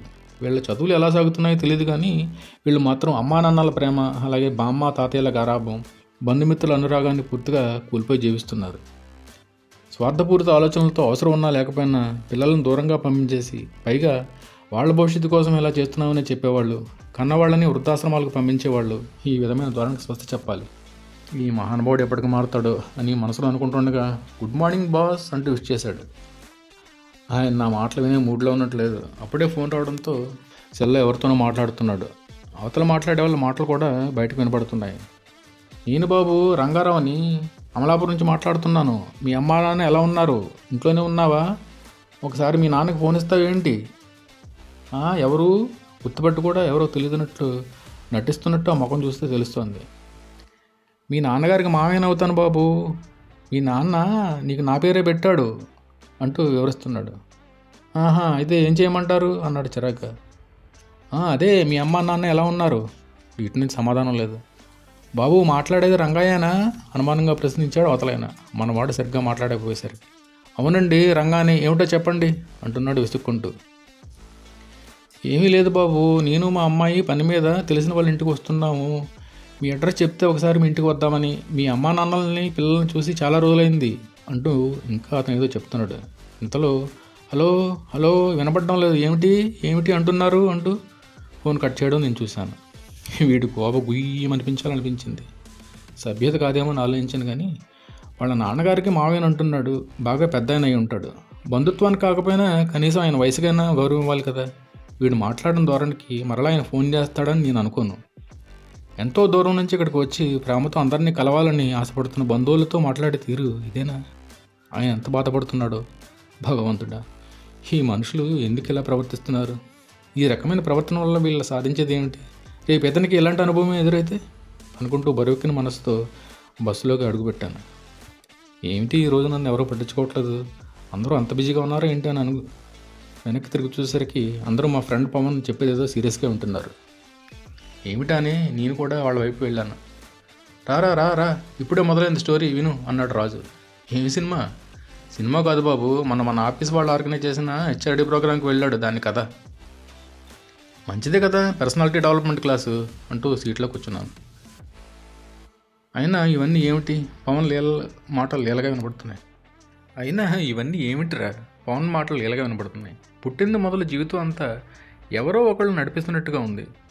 పిల్లలుగా ఉన్నప్పుడు తల్లిదండ్రులు, చదువుకుంటుండగా ఉపాధ్యాయులు, కాస్త పెద్ద అయ్యాక స్నేహితులు, పెళ్ళయ్యాక భార్య, పిల్లలు పుట్టాక పిల్లలు, ఇలా ఎవరో ఒకరు చెప్తూనే ఉంటారా? ఎవరికి నచ్చినట్టు వాళ్ళు నన్ను మౌల్డ్ చేసుకుంటూ బొమ్మను చేసి ఆడిస్తున్నట్టుగా ఉంది. ఇప్పుడేమో ఈయన, మీరేమో అలా చేయాలి ఇలా చేయాలి, ఎవరో చెప్పారని కోట్ చేస్తూ, మరలా కొటేషన్స్ కూడా మన భారతదేశంలో పుట్టిన వాళ్ళు కావు సుమా. మనం ఎప్పుడు వినని పేర్లు, John Diamond, John Silver, John Gold అంటూ. వాళ్ళు గొప్పవాళ్ళే ఉండొచ్చు, కానీ ప్రపంచ దేశాల వాళ్ళంతా మన వాళ్ళ నుంచి నేర్చుకోవాల్సింది ఎంతో ఉంది అంటూ మన చుట్టూ తిరుగుతుంటే వీళ్ళేమో అలా మీకు టార్గెట్ ఉండాలి, ప్లానింగ్ ఉండాలి, గోల్ ఉండాలి అంటూ ఇంకా ఏవేవో. పిల్లలతో ఎలా ఉండాలని మనకు తెలీదా? భార్యతో, తల్లిదండ్రులతో, స్నేహితులతో పనిచేసే దగ్గర ఎలా మసులుకోవాలో తెలీదా? డబ్బులు తీసుకుని ఉద్యోగం చేసేది పని చేయడానికి కదా. విని విని విసుగొచ్చిందరా. ఇలా ఎంతకాలం వింటూ ఉండాలి? ఇలా ఎవరో ఒకరు మనకు చెప్తూనే ఉంటారా? మనకు తెలీదా? వ్యక్తిత్వ వికాసం అంట, పర్సనాలిటీ డెవలప్మెంట్ సాగదీస్తూ వ్యంగంగా అంటూ మనకు వీళ్ళు నేర్పుతానే కానీ మనకు తెలీదా? ప్యాంట్లో షర్ట్ దూర్చి, బెల్ట్ పెట్టి, మెడలో టై కట్టి, మీసాలు తీసేసి స్టైల్గా ఇంగ్లీష్లో మాట్లాడితే ఆ వ్యక్తిలో పర్సనాలిటీ డెవలప్మెంట్ అయినట్ట. అయినా ఒకరు నన్ను డెవలప్ చేయడం ఏంటి? వీళ్ళెవరు నన్ను డెవలప్ చేయడానికి? నా గురించి నాకు తెలీదా? మంచి చెడు గురించి నాకు తెలీదా? ఏమిటో వీళ్ళకి అన్నీ తెలిసినట్టు మనకేమీ తెలియనట్టు. మీరు ఎలా నెమ్మదిగా, నీరసంగా, నిస్సత్తుతో జీవిస్తూ పోతే కష్టం. ఫ్యూచర్లో మీరు బ్రతకలేరు. కాలం మారిపోతుంది. ఫాస్ట్ జనరేషన్తో పాటు మీరు మారాలి, లేదా మీకు మనుగడే కష్టం. లేవండి, పరుగు పెట్టండి. ఇలా పిల్లిలా మిల్లిగా నడుస్తూ పోతే మీరు ఏమీ సాధించలేరు. మీరు సంపాదించుకున్న డబ్బు మీ కుటుంబ అవసరాలకు సరిపోతుందా? అందుకే మీ సంపాదన పెరగాలి, కోట్లు సంపాదించాలి. ఈ ప్రపంచమే మీకు దాసోహం అవ్వాలి. అందరూ నడిచే దారిలో మీరు నడిస్తే ఎలా? మీకంటూ ప్రత్యేకత ఉండాలి. ఇలా చెప్పుకుంటూ పోతుంటే నాకు తెలియకుండానే టెన్షన్ పెరిగిపోయి పిచ్చి పిచ్చిగా ఆలోచనలు. ఏమిటి, నేనేం సాధించలేదా? నేను సరిగ్గా పెరగలేదా? నా పిల్లల్ని సరిగ్గా పెంచలేదా? నాకంటూ టార్గెట్ లేదా? అయినా నాకు ఈ క్లాసులు అవసరమా? ఇంతకుముందు ఇవేమీ లేవే. మేము ప్లానింగు, టార్గెట్, గోల్ అంటూ లెక్కలు వేయలేదే. మా తల్లిదండ్రులు ఇలాంటివి ఏమీ నేర్చుకున్నట్లేదే. మాకు కూడా ఇలాంటి ట్రైనింగ్ ఏమీ ఇవ్వలేదే. ఇప్పుడు ఏమిటి ఇవన్నీ? ఇలా చాలా ఆవేశంతో ఊగిపోతూ ఇంకా ఏదో చెప్తున్నాడు. పవన్ చెప్తున్న దాంట్లో నిజం ఉంది. అలాగే నేటి పరిస్థితులను బట్టి ఖచ్చితంగా పర్సనాలిటీ డెవలప్మెంట్ క్లాసుల అవసరం కూడా ఉంది అనిపిస్తుంది. ఎందుకంటే అప్పటి పరిస్థితులకి ఇప్పటి పరిస్థితులకి చాలా తేడా ఉంది. ఇప్పటిలాగా ఇరుకైన గదుల్లోనూ, సంకుచితమైన మనసుతోనూ, కుట్లమైన స్వార్థపూరితమైన ఆలోచనలతోనూ జీవితం సాగించలేదు. ఇప్పటిలాగా డబ్బు కోసం ఎలాంటి హేయమైన విధానాలకు దిగజారలేదు. యంత్రాల మాదిరిగా మారిపోయి జీవనం సాగించలేదు. మండువాలోగిలలో చుట్టూ మనుషుల మధ్య ఆహ్లాదకర వాతావరణంలో, పంట పొలాల పచ్చదనం నడుమ, కొబ్బరి తోటల చల్లదనంతో ఇలా ఎన్నిటితోనూ ముడిపడి జీవితం సాగేది. పిల్లలకైతే అమ్మమ్మ, నానమ్మ, తాతయ్యల గారాబాలు, అమ్మా నాన్నల చిరుకోపాలు, అన్న, అక్క, తమ్ముడు, చెల్లెళ్ళతో హాయిగా ఉండేది. పెద్దవాళ్ళ విషయం వచ్చేసరికి అడుగు తీసి అడుగు వేస్తే ఆప్యాయంగా పలకరించే జనం, అందరూ కలిసి కూర్చుని మాట్లాడుకునే వీలు, నిష్కల్మషంగా నిష్కర్షగా చర్చించుకునే అవకాశం. వీటన్నిటికంటే ముందు మనిషిగా జీవించడానికి అవసరమయ్యే ఎన్నో పాఠాలు ప్రతిరోజు నేర్చుకోవడం జరిగేది. చదువుతో పాటు ఎన్నో పాఠాలను ప్రకృతి నుండి, పరిసరాల నుండి, పెరిగిన వాతావరణం నుండి నేర్చుకోవడం జరిగేది. తగినంత శారీరక శ్రమతో కూడిన జీవన విధానం వలన ఇప్పుడున్నన్ని హెల్త్ కాంప్లికేషన్స్ అప్పుడు లేవు. మంచి చెడులను బేరీజు వేసుకోవడం, కష్ట సుఖాలను పంచుకోవడం, నలుగురితోనూ కలుపుగోలుగా ఉండడం, అలాగే ఎప్పుడు ఎవరితో ఎలా మసులుకోవాలి, ఒడిదుడుకుల్ని, అవాంతరాలను ఎదుర్కొని ముందుకు సాగడానికి అవసరమైన మనోధైర్యం, మానసిక స్థైర్యం, ప్రత్యేకంగా ఎవరి దగ్గరికైనా పోయి లేదా ఏదైనా ఇన్స్టిట్యూట్కి వెళ్ళి నేర్చుకోవాల్సిన అవసరం లేకుండానే వాళ్లలో నిండుగా ఉండేది. కానీ నేడు అటువంటి వాతావరణం కనిపించదు. అందుకే నిర్దిష్టమైన ప్రణాళికలతో ఎలా ముందుకు వెళ్ళాలి, నెంబర్ 1గా ఎదగడానికి పాటించాల్సిన నియమాలు ఏమిటి, తల్లిదండ్రులు పిల్లలతో ఎలా ఉండాలి, పిల్లలు తల్లిదండ్రులను ఎలా చూడాలి, పెద్దల్ని ఎలా గౌరవించాలి, వాళ్ళ నుండి ఏం నేర్చుకోవాలి, చదువు విషయంలో తీసుకోవాల్సిన జాగ్రత్తలు, తెలుసుకోవాల్సిన మెలకువలు, కుటుంబ బంధాలను, మానవ సంబంధాలను ఎలా మెరుగుపరుచుకోవాలి, మానసిక ఒత్తిడి నుండి ఎలా బయటపడాలి, మారుతున్న కాలంతో పాటు మనం తప్పనిసరిగా ఇలాంటివి నేర్చుకోవాల్సిన ఆవశ్యకత ఉంది అనిపిస్తుంది. కాకపోతే గోలు, టార్గెట్ సెట్టింగ్లు అంటూ కొంతమంది పరుగులు తీయిస్తుంటే ఆ పరుగులో ముందుకు పోయి సాధించే వాళ్ళు కొద్దిమంది ఉంటున్నారు. పరుగులు తీయలేక చతికిల పడిపోయి జీవితంలో ఏదో కోల్పోయిన వాళ్ళలా పూర్తిగా ఆ మత్తులో పడిపోయి పిచ్చిపడి తిరిగే వాళ్ళు ఎక్కువైపోయారు.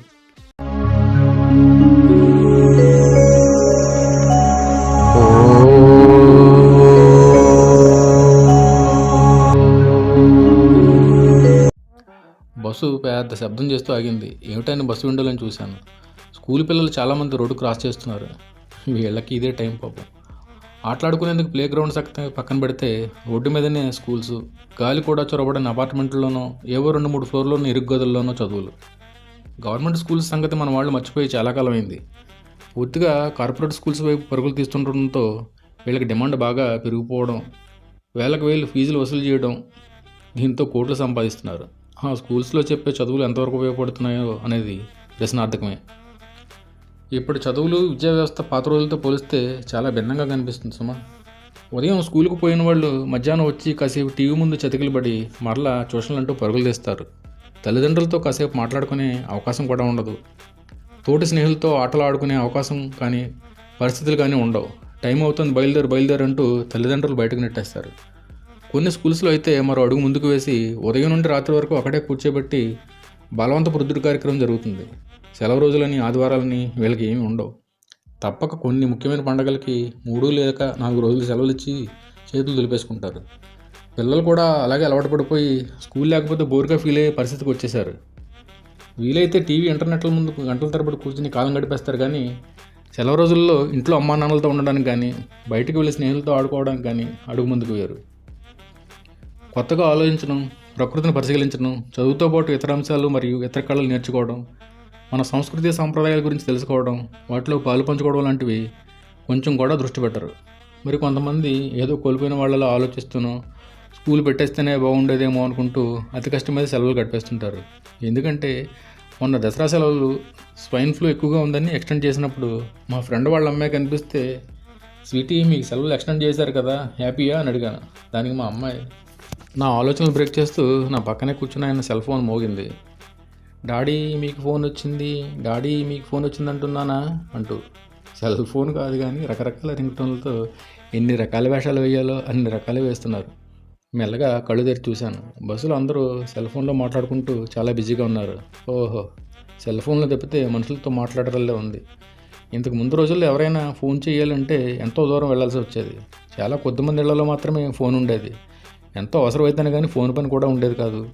ఇప్పుడు అందరి జేబుల్లోనూ మొబైల్స్ నిత్యం గోల చేస్తూనే ఉంటాయి. నా పక్క ఆయన ఫోన్లో పెద్దగా అరుస్తూ చెప్తున్నాడు.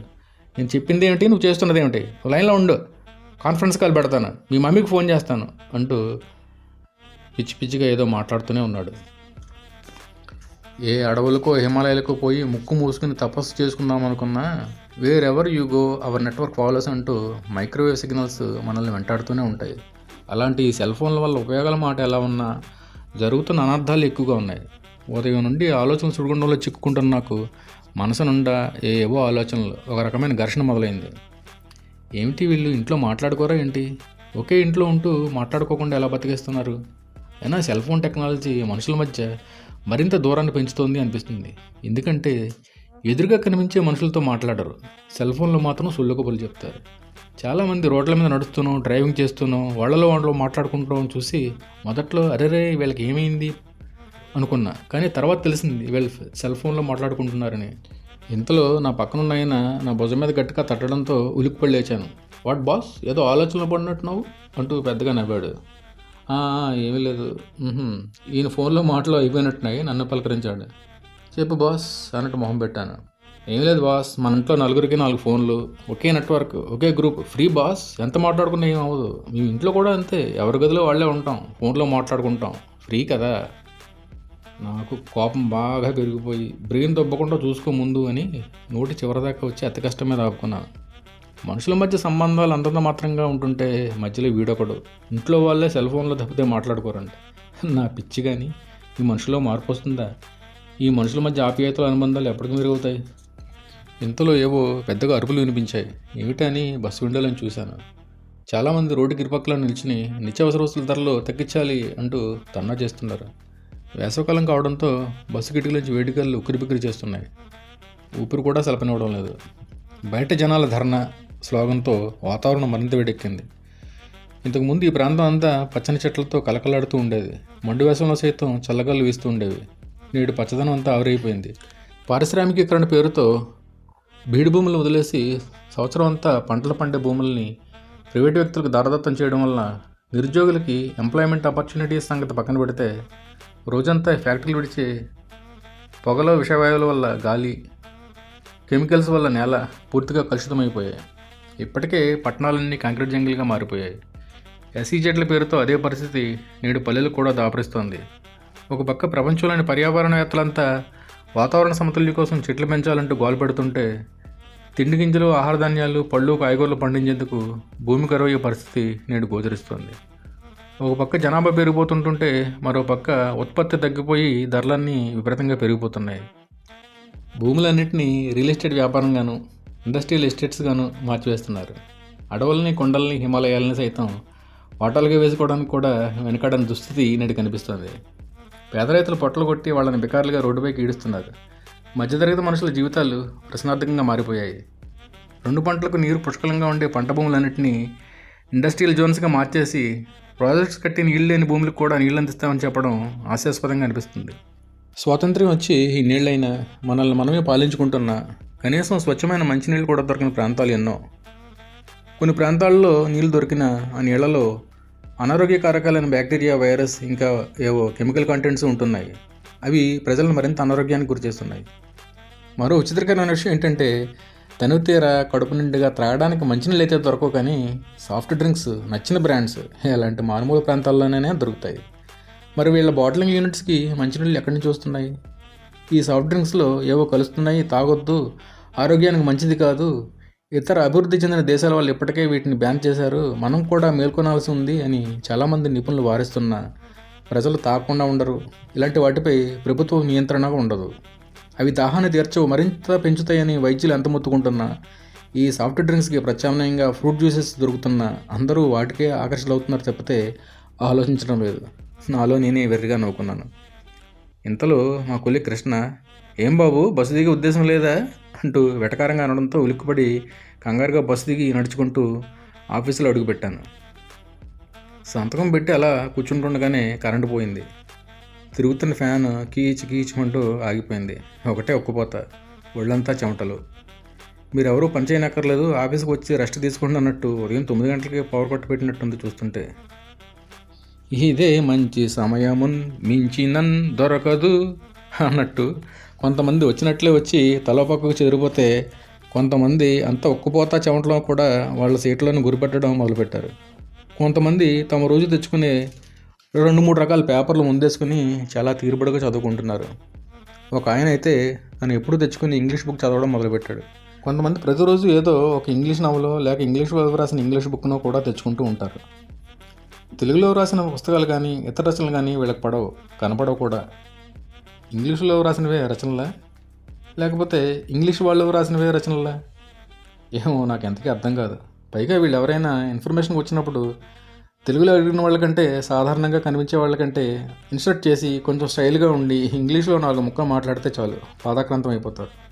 పరాయి వాళ్ళ పాలనలో కొన్ని సంవత్సరాల పాటు మగ్గిపోయి జీవించడం వలన ఈ విధమైన కాన్సెప్ట్ వీళ్ళలో డెవలప్ అయిందా, లేక వీళ్ళ నైజం ఎంత? ఏమో. కమ్యూనికేషన్ స్కిల్స్ పెంచుకోవడం కోసం ఇంగ్లీష్ భాష నేర్చుకోవడం, ఇంగ్లీష్లో మాట్లాడడం అవసరమే. అలాగే వొకాబులరీ ఇంప్రూవ్ చేసుకోవడానికి ఇంగ్లీష్ పుస్తకాలు, పేపర్లో చదవడం కూడా అవసరమే. కాకపోతే మన మాతృభాషని కించపరిచే విధంగా మాట్లాడుతుంటేనే బాధ కలుగుతుంది. కుల, మత, జాతి, ప్రాంతీయ భాషా భేదాలు లేకుండా అందరినీ ఆదరించడం, హక్కును చేర్చుకోవడం ఈ తెలుగు నేల మీద పుట్టిన ప్రతి ఒక్కరి నరనరాన నిండి ఉంటుందని చాలా సగర్వంగా చెప్పుకోవచ్చు. అలాగని ఎదుటి వాళ్ళు ఇబ్బంది పడకూడదనే ఆలోచనలతో ఆ కష్ట నష్టాలు ఏవో మనమే భరించాల్సిన, మనల్ని మనమే తక్కువ చేసుకోవాల్సిన అవసరం లేదంటాను. ఆఫీస్ పని అంతా కంప్యూటరైజేషన్ అవడంతో మనుషులు ఉన్న కంప్యూటర్స్ లేకపోతే పని అవ్వదు. కాలం మారిపోయింది కదా. అయితే నిన్న మాన్యువల్గా బుక్లోకి ఎంటర్ చేయాల్సిన కొంత పని మిగిలిపోతే సరే అది కంప్లీట్ చేద్దామని కూర్చున్నాను. సార్ రాలేదా అండి? పక్క టేబుల్ వైపు ఆయన చూపించి ఎవరు అడుగుతుంటే అటువైపు చూశాను. రాలేదు నాయనా, కోపంగా అన్నాను. మీలాంటి వాళ్ళ వల్లే వీడు ఇలా తయారయ్యాడు. ప్రతి చిన్న పనికి డబ్బులు అలవాటు చేస్తారు. ఇప్పుడు దొరికిపోయి ఇంట్లో కూర్చుని గోల్డ్ గిల్లుకుంటున్నాడు. అయినా వీళ్ళని తప్పేముందిలే, తీసుకునేవాడికి బుద్ధి ఉండాలి. కానీ ఉద్యోగం ద్వారా వచ్చిన జీతం బ్రతకడానికి సరిపోతుంది. కానీ ఇలాంటి వాళ్ళు కొంతమంది పులిని చూసి నక్కవాత పెట్టుకున్నట్టు ఎవరినో చూసి వాళ్ళలాగా బతకాలని, మరికొంతమంది పై మెరుగులకు ఆకర్షితులై ఇలా అవినీతికి, లంచగొండితనానికి పాల్పడుతుంటారు. దొరకనంత వరకు వీళ్ళ జీవితం బాగానే సాగుతుంది. దొరికిన తర్వాత ఎందుకు చేశాను ఇలా అనుకుంటూ వారిలో వారే మదనపడుతూ ముఖం చాటేసేవారు కొంతమంది. ఇది మామూలే అనుకుని యథేచ్ఛగా కొన్నాళ్ళ తర్వాత మరలా వారి పని వారు చూసుకునేవారు మరికొంతమంది. అలా అని పూర్తిగా వీళ్ళదే తప్పు అని అనడానికి వీల్లేదు. ఎందుకంటే ప్రజల్లో గూడు కట్టుకుని పోయిన ఇలాంటి అవినీతి ఆలోచనల వల్ల ఎలాగోలో అడ్డదారిలోనో దొడ్డుదారిలోనో వాళ్ళ పనులు త్వరగా అయిపోవాలని, డబ్బుతోనో మరో దేనితోనో ప్రలోభపరిచి వాళ్ళ పనులు చేయించుకోవాలని చూస్తారు. అందుకే ముందు ప్రజల్లో మార్పు వచ్చిన రోజున, ఉద్యోగులు ఆత్మపరిశీలన చేసుకున్న రోజున ఇలాంటి అవినీతి, లంచగొండితనం అంతరిస్తాయి. ప్రజలు ఇలా ఉద్యోగులని, అధికారులని, నాయకులని ప్రలోభపెట్టడం, ప్రోత్సహించడం మానాలి. వీళ్ళు కూడా ఏ విధమైన బలహీనతలకు లోను కాకుండా, ఏ విధమైన అవినీతి చర్యలకు పాల్పడకుండా ఉండాలి. తను చేసిన పని తప్పు అని తెలిసినవాడు ప్రశాంతంగా ఉండగలడా? అనుభవించడానికి ఎన్నున్నా నిరంతర భయాందోళనలతో గడిపే జీవితం అవసరం అంటారా? పనిలో పడి టైం తెలియలేదు. అందరూ నా వైపు గుంపుగా రావడంతో టీ టైం అయి ఉంటుందని సీట్లో నుంచి లేచి వాళ్ళని అనుసరించాను.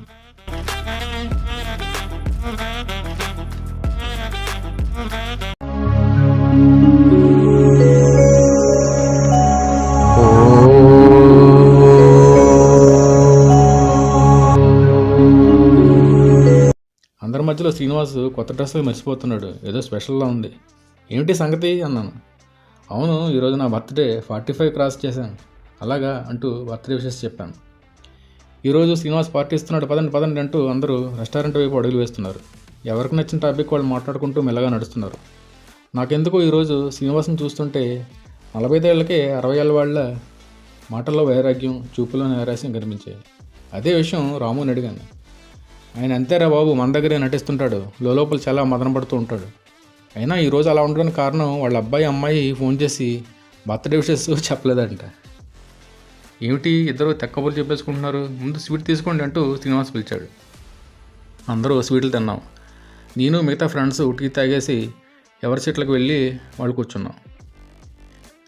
పని చేస్తున్నాను కానీ ఆలోచనలతో బుర్ర వేడెక్కిపోతుంది. పుట్టిన దగ్గర నుంచి జీవితం అంతా ఎప్పుడు ఏదో టార్గెట్తో మనుషులకు మనశ్శాంతి లేకుండా చేస్తుందేమో అనిపిస్తుంది.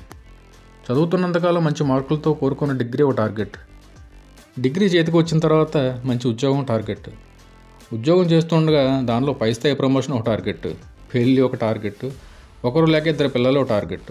వాళ్ళ చదువులు, మంచి మార్కులు, మంచి చదువు, క్యాంపస్లో సెలెక్ట్ అయ్యి ఉద్యోగం వచ్చేస్తే సంతోషం, లేదా ఉద్యోగం కోసం వెతుక్కోవడం ఒక టార్గెట్. ఇలా ఎన్నెన్నో. ఈ టార్గెట్ల ప్రయాణంలో చివరకు ఆయాసం మిగిలి అప్పుడు రోగాలు బయటపడతాయి, శారీరకంగాను మానసికంగాను. పర్సనాలిటీ డెవలప్మెంట్ క్లాసులు బాగా వంటపడ్డించుకున్నాడు శ్రీనివాస్. ఎందుకంటే తన అన్ని టార్గెట్స్, గోల్స్ సాధించాడుగా. డబ్బులు బాగా సంపాదించాడు కూడా. అదెలా అంటారా? 21 ఏళ్ళకి ఉద్యోగం సంపాదించి ఒక ఇంటివాడై ఇద్దరు పిల్లలకి, ఒక అబ్బాయి అమ్మాయి అండి, జన్మనిచ్చి వాళ్ళని అత్యంత శ్రద్ధగా నిర్దిష్టమైన మంచి ప్రణాళికలతో చదివించాడు.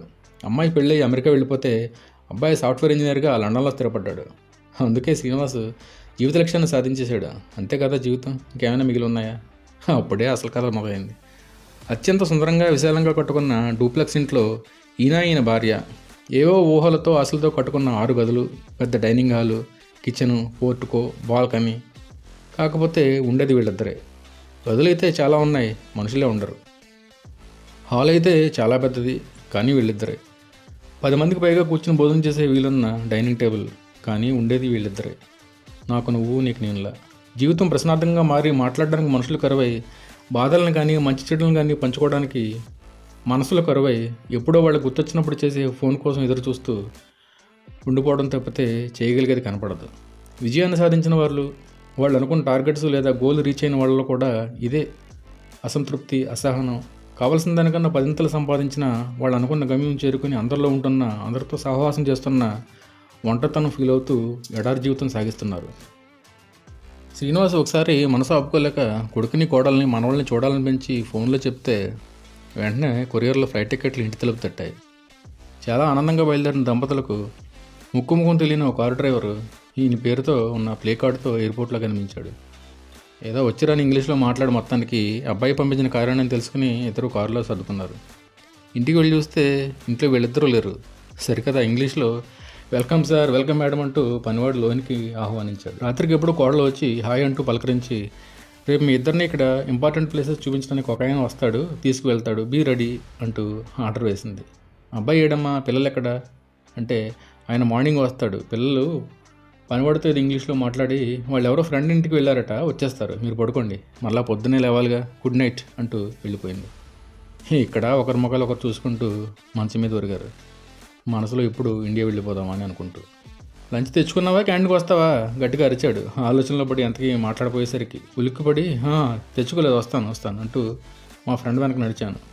అందరూ హుషారుగా ఏవో కబుర్లు చెప్పుకుంటున్నారు. కాకపోతే వాళ్ళు నెట్వర్క్ బిజినెస్లో చెప్పారని ఎప్పుడు పళ్ళు కిలుస్తూ కనిపించే పళ్ళప్రసాద్ ఈరోజు పళ్ళు కనిపించేలా నవ్వడం లేదు.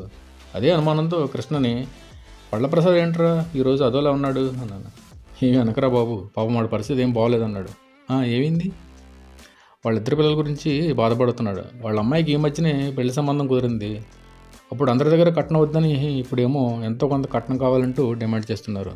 అవునా, వాళ్ళు మనుషులేనా? పెళ్ళికి కావాల్సిన జంటను వరకట్నం పేరుతో విడదీస్తున్నారా? అయినా ఎన్నో సదాచారాలకి, సంస్కృతి సంప్రదాయాలకి పుట్టినిల్లైన ఈ సువిశాల భారతదేశంలో వరకట్నం అనే దురాచారం ఒక మాయను మచ్చగా మిగిలిపోయిందిరా. పేద మధ్యతరగతి కుటుంబాల్లో చీకటి నింపుతుంది. కేవలం పసుపు తాడుతో ఏర్పడిన మూడుముళ్ళ బంధంతో కన్నవాళ్ళని వదిలి దూరంగా వచ్చేసి అప్పటి వరకు ఎవరో తెలియని మగవాడిని నమ్మి చెయ్యి పట్టుకుని నడవడానికి, జీవితమంతా సహచరం చేయడానికి స్త్రీ సిద్ధపడుతుంది. అలాంటి స్త్రీని నేడు కేవలం డబ్బుకు దాసోహం అయిపోయి, కట్నం ఎక్కువ తెస్తాను లేక ఎప్పుడు ఏదో ఒకటి పుట్టింటి నుంచి వీళ్ళ చేతిలో పెడుతుంటేనో ఇంట్లో ఉండనిస్తున్నారు తప్పితే ఏదో ఒక నెపంతో కర్కశంగా, నిర్మోహమాటంగా బయటకు నెట్టేస్తున్నారు. ఎంతోమంది మహిళలు అత్త, మామ మరియు కట్టుకున్న భర్త వేధింపులతో విసిగిపోయి ఇటు కన్న తల్లిదండ్రులకు భారం కాలేక ఆత్మహత్యలకు పాల్పడుతున్నారు. కాకపోతే ఏ కొద్దిమందో మేము కట్నం ఇచ్చి పెళ్లి చేసుకున్నాం కాబట్టి ఇండైరెక్ట్గా డబ్బు ఇచ్చి కొనుక్కున్నట్టే, అందువల్ల మీరంతా నేను చెప్పినట్లే వినాలంటూ భర్తని, అత్తమామల్ని ఒక ఆట ఆడిస్తుంటే మరికొందరు అడుగు ముందుకు వేసి అత్తమామల్ని బలవంతంగా వృద్ధాశ్రమాలకు పంపించేస్తున్నారు. స్త్రీలు ఎంత ఎదురు తిరిగినా మా అబ్బాయిని ఎంతో డబ్బు పోసి చదివించాం, కట్నం లేకుండా ఎలా అంటూ మందాలను కూడా వ్యాపార ధోరణిలో ప్రశ్నించి ఈ కాలపు తల్లిదండ్రులు మార్పు మాత్రం ఎండమావిగానే మిగిలిపోతుంది. ఎప్పటికీ ఈ వరకట్న దురాచారం సమస్య పోయాను, తీలమోముల్లో కాంతులు ఎప్పుడు విరజమ్మాను. మరి ఏమైందిరా కృష్ణ? ప్రసాద్ ఏమంటున్నాడు? ఏముంది, ఒక పక్క వాళ్ళు కోరినంత కట్నం ఇచ్చుకుని ఆర్థిక స్తోమత లేక ఏం చేయాలో అర్థం కాక బాధపడుతూ ఉంటే, వాళ్ళ అబ్బాయి నెట్ కేఫ్లో ఎవరో ఫ్రెండ్స్తో కలిసి ఏవో అశ్లీల సైట్స్ చూస్తున్నాడంటూ, ఎవరో అమ్మాయికి ప్రతిరోజు ఎస్టీడీ బూత్ నుంచి ఫోన్ చేసి నోటుకు వచ్చినట్టు మాట్లాడుతున్నాడంటూ పోలీసులకు తెలిసిందంట. వాళ్ళేమో పోలీస్ స్టేషన్కి వీడిని ఒకసారి వచ్చి కలవమన్నారంట. అవునా, అలాగా?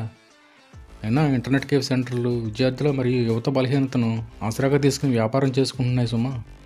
ఇంటర్నెట్ కేఫ్ల ద్వారా విజ్ఞానాన్ని పెంపొందించుకోవాల్సింది పోయి యువత చెడుదారి పడుతున్నారు. అటు తల్లిదండ్రులు తమ పిల్లలపై సరైన శ్రద్ధ కనపరచక, ఇటు ఇంటర్నెట్ కేఫ్లపై సరైన నియంత్రణ లేక, మంచి వ్యక్తిత్వంతో అందరికీ ఆదర్శంగా నిలవాల్సిన యువత సంస్కారహీనులుగా, మానసిక దుర్బలుగా తయారైపోతున్నారు. అయినా వీడు కూడా ఇంట్లో వాళ్ళని, పిల్లల్ని పట్టించుకోకుండా తిరుగుతూ ఉండేవాడు. ఎప్పుడు ఏవో పుస్తకాలు, డబ్బులు సంపాదించడం ఎలా, విజయం సాధించడం ఎలా, మార్కెట్లోకి వచ్చిన ప్రతి పుస్తకాన్ని చదువుతూ మనిషి పుట్టినవాడు ప్రతివాడికి ఒక టార్గెట్ ఉండాలి, ప్లానింగ్ ఉండాలి అంటూ నెట్వర్క్ బిజినెస్ గురించి, రియల్ ఎస్టేట్ బిజినెస్ గురించి అలా ఏదో ఒకటి గలగలా మాట్లాడుతూ ఉండేవాడు. తన మనసులో ఏదనిపిస్తే ఆ బిజినెస్ చేస్తూ ఉండేవాడు. తాను నెంబర్ 1 అయిపోతానంటూ భార్య పిల్లల గురించి కానీ, తల్లిదండ్రుల గురించి కానీ, చివరకు తన ఆరోగ్యం గురించి కానీ పట్టించుకోకుండా మీసాలు పూర్తిగా తీసేసి ఒకసారి, గుండుతో మీసాలతో ఒకసారి, ఇన్షర్ట్ చేసి టై పెట్టుకుని ఒకరోజు, ఇన్షర్ట్ తీసేసి గడ్డం పెంచుకుని బికార్లా ఒకరోజు, ఇలా రోజుకు అవతారంలో కనిపిస్తూ ఉండేవాడు.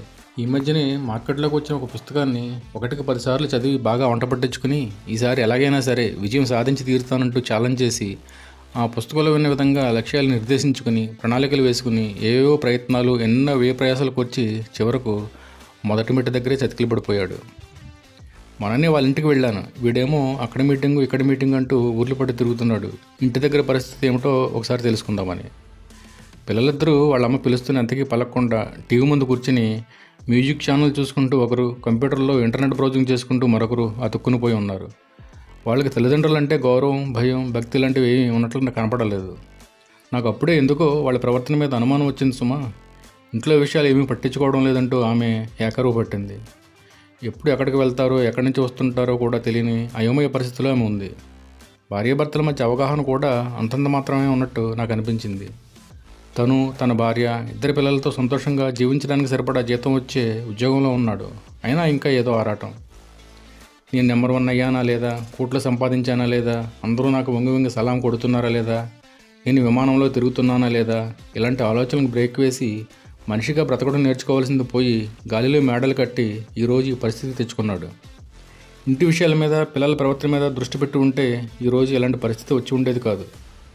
ఆశలు మనిషిని బ్రతికిస్తాయి, అసాధ్యాలను సైతం సుసాధ్యం చేసేందుకు ప్రేరేపిస్తాయి. కానీ అవే ఆశలు మనిషిని దిగజారుస్తాయి లేదా పతనం చేసేస్తాయి.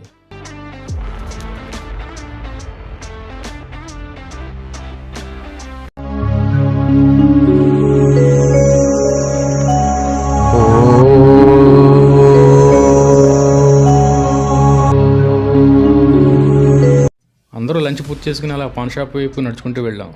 అక్కడ సిగరెట్స్ తాగేవాళ్ళు కొంతమంది, పాన్ తినేవాళ్ళు మరికొంతమంది. ఈ మధ్యకాలంలో కైని లేదా గుట్కా తినేవాళ్ళ సంఖ్య బాగా పెరిగిపోయింది. ఎక్కడో నార్త్ స్టేట్స్లో ఉండే ఈ అలవాటు మన వాళ్ళకు కూడా సోకింది. అలా ఎప్పుడు ఏదో ఒకటి నమ్ములుతూ ఉంటారు, ఎక్కడ పడితే అక్కడ ఉమ్ముతూ ఉంటారు. పబ్లిక్ ప్లేస్లో పొగ తాగరాదు అంటూ గవర్నమెంట్ ఆర్డర్స్ పాస్ చేసిన వాళ్ళు గుండెలంటే పిలిచిన పొగని మన ముఖాల మీద వదులుతారు.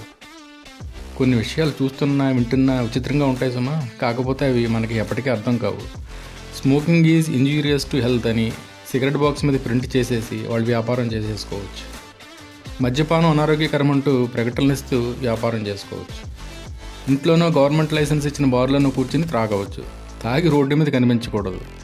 కైనీ గుట్కా తినడం వలన క్యాన్సర్ లాంటి వ్యాధులు వస్తాయంటూ ప్రచారం చేయడం ఒక పక్క, తయారు చేస్తున్న కంపెనీలను ప్రోత్సహించడం మరో పక్క. ఇలాంటి అనారోగ్యకర అలవాట్ల వలన మన కళ్ళ ముందు ఎంతోమంది జీవితాలు బలైపోతున్నా, కుటుంబాలు చిన్నభిన్నమైపోతున్నా, ప్రాణాలు కోల్పోతున్నా, దీర్ఘ లేదా మొంటి రోగాల బారిన పడుతున్నా ప్రభుత్వాలకు చీమ కుట్టినట్టు కూడా ఉండదు. పైగా ఈ ప్రభుత్వాలు, అధికారులు బోలెడని లెక్కలు కట్టి ప్రభుత్వానికి ఆదాయం చేకూరేది వీటి వల్లనే చెప్పడం హాస్యాస్పదంగా ఉంటుంది. ధూమపానం, మద్యపానం నిషేధింపబడకపోవడం మన దురదృష్టకరం. ఇంతలో మాకు తెలిసిన ఒక ఆయన మీకు తోచినంత వ్రాయండి అంటూ పేపర్ పెన్ చేతికిచ్చాడు. ఒక క్షణం నాకు అర్థం కాలేదు. పేపర్ తీసుకుని చూస్తే అప్పటికే చాలామంది పేర్లు వాటి ఎదురుగా అమౌంట్ రాసి ఉంది.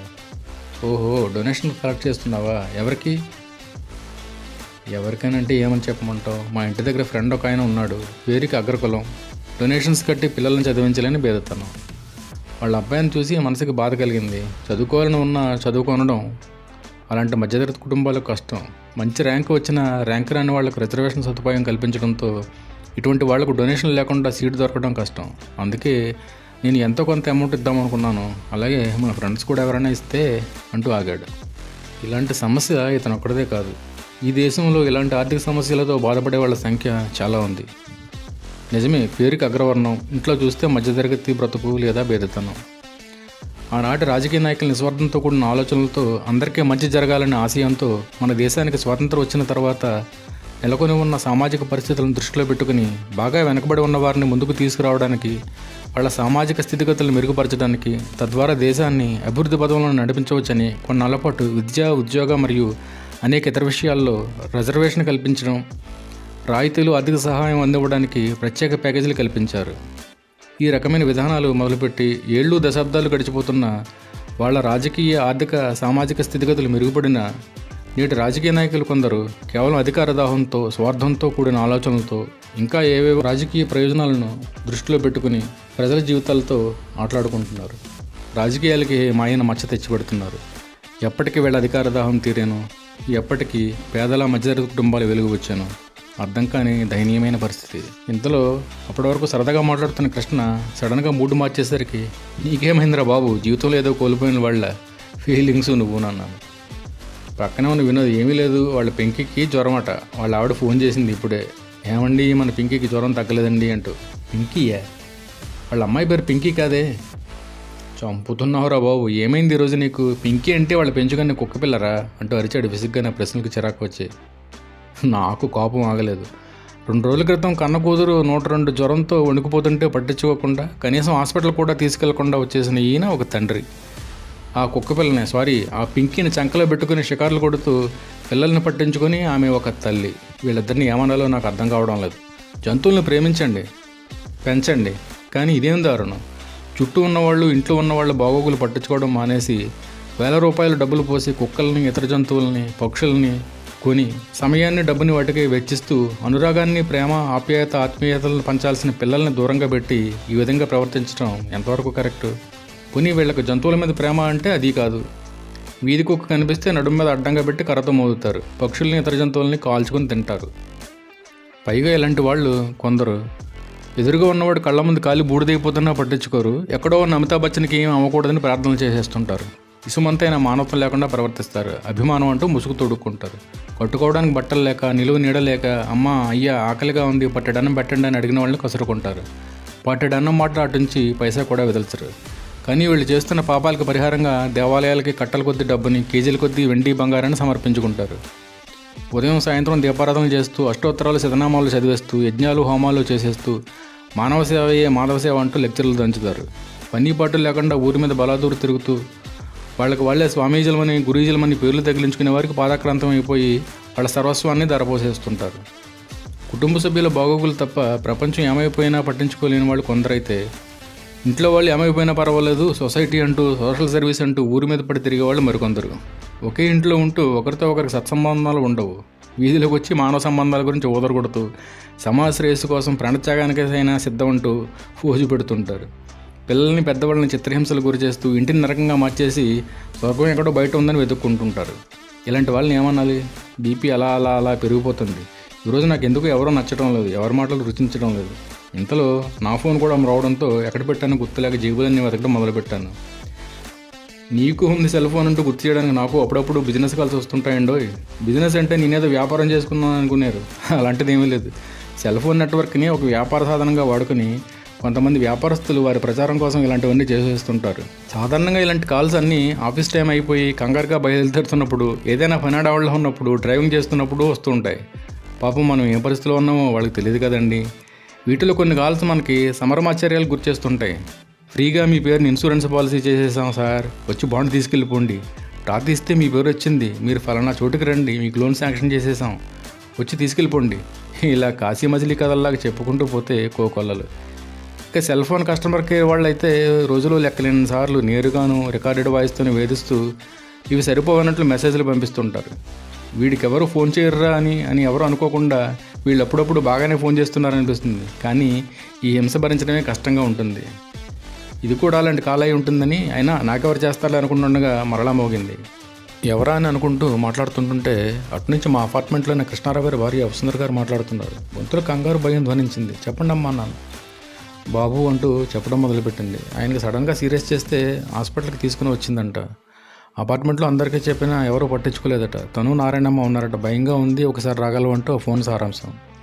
నాలో ఏదో తెలియని బాధ మొదలైంది. పర్మిషన్ తీసుకుని ఫ్రెండ్ దగ్గర బైక్ తీసుకుని బయలుదేరాను. హైవేలో రెడ్ సిగ్నల్ పడిన ప్రతిసారి ఇచ్చా అంటూ నన్ను నేను నిందించుకుంటూ అసహనంగా అరుచుకుంటూ బైక్ నడుపుకుంటూ పోతున్నాను. ఇంతలో ట్రాఫిక్ జామ్ అయి కూర్చుంది. ప్రతిరోజు ఇది ఒక ప్రాబ్లం అయిపోయింది. కనీస ఇంగిత జ్ఞానం, మినిమం కామన్ సెన్స్ మనుషులు లోపించడం వల్ల బస్సు, లారీ, ఇతర వాహనాలు నడిపేవాళ్ళు రోడ్డు మాదే అన్నట్టుగా ఇష్టం వచ్చినట్లు డ్రైవింగ్ చేయడం వల్ల ఇలాంటి సమస్యలు తలెత్తుతాయి.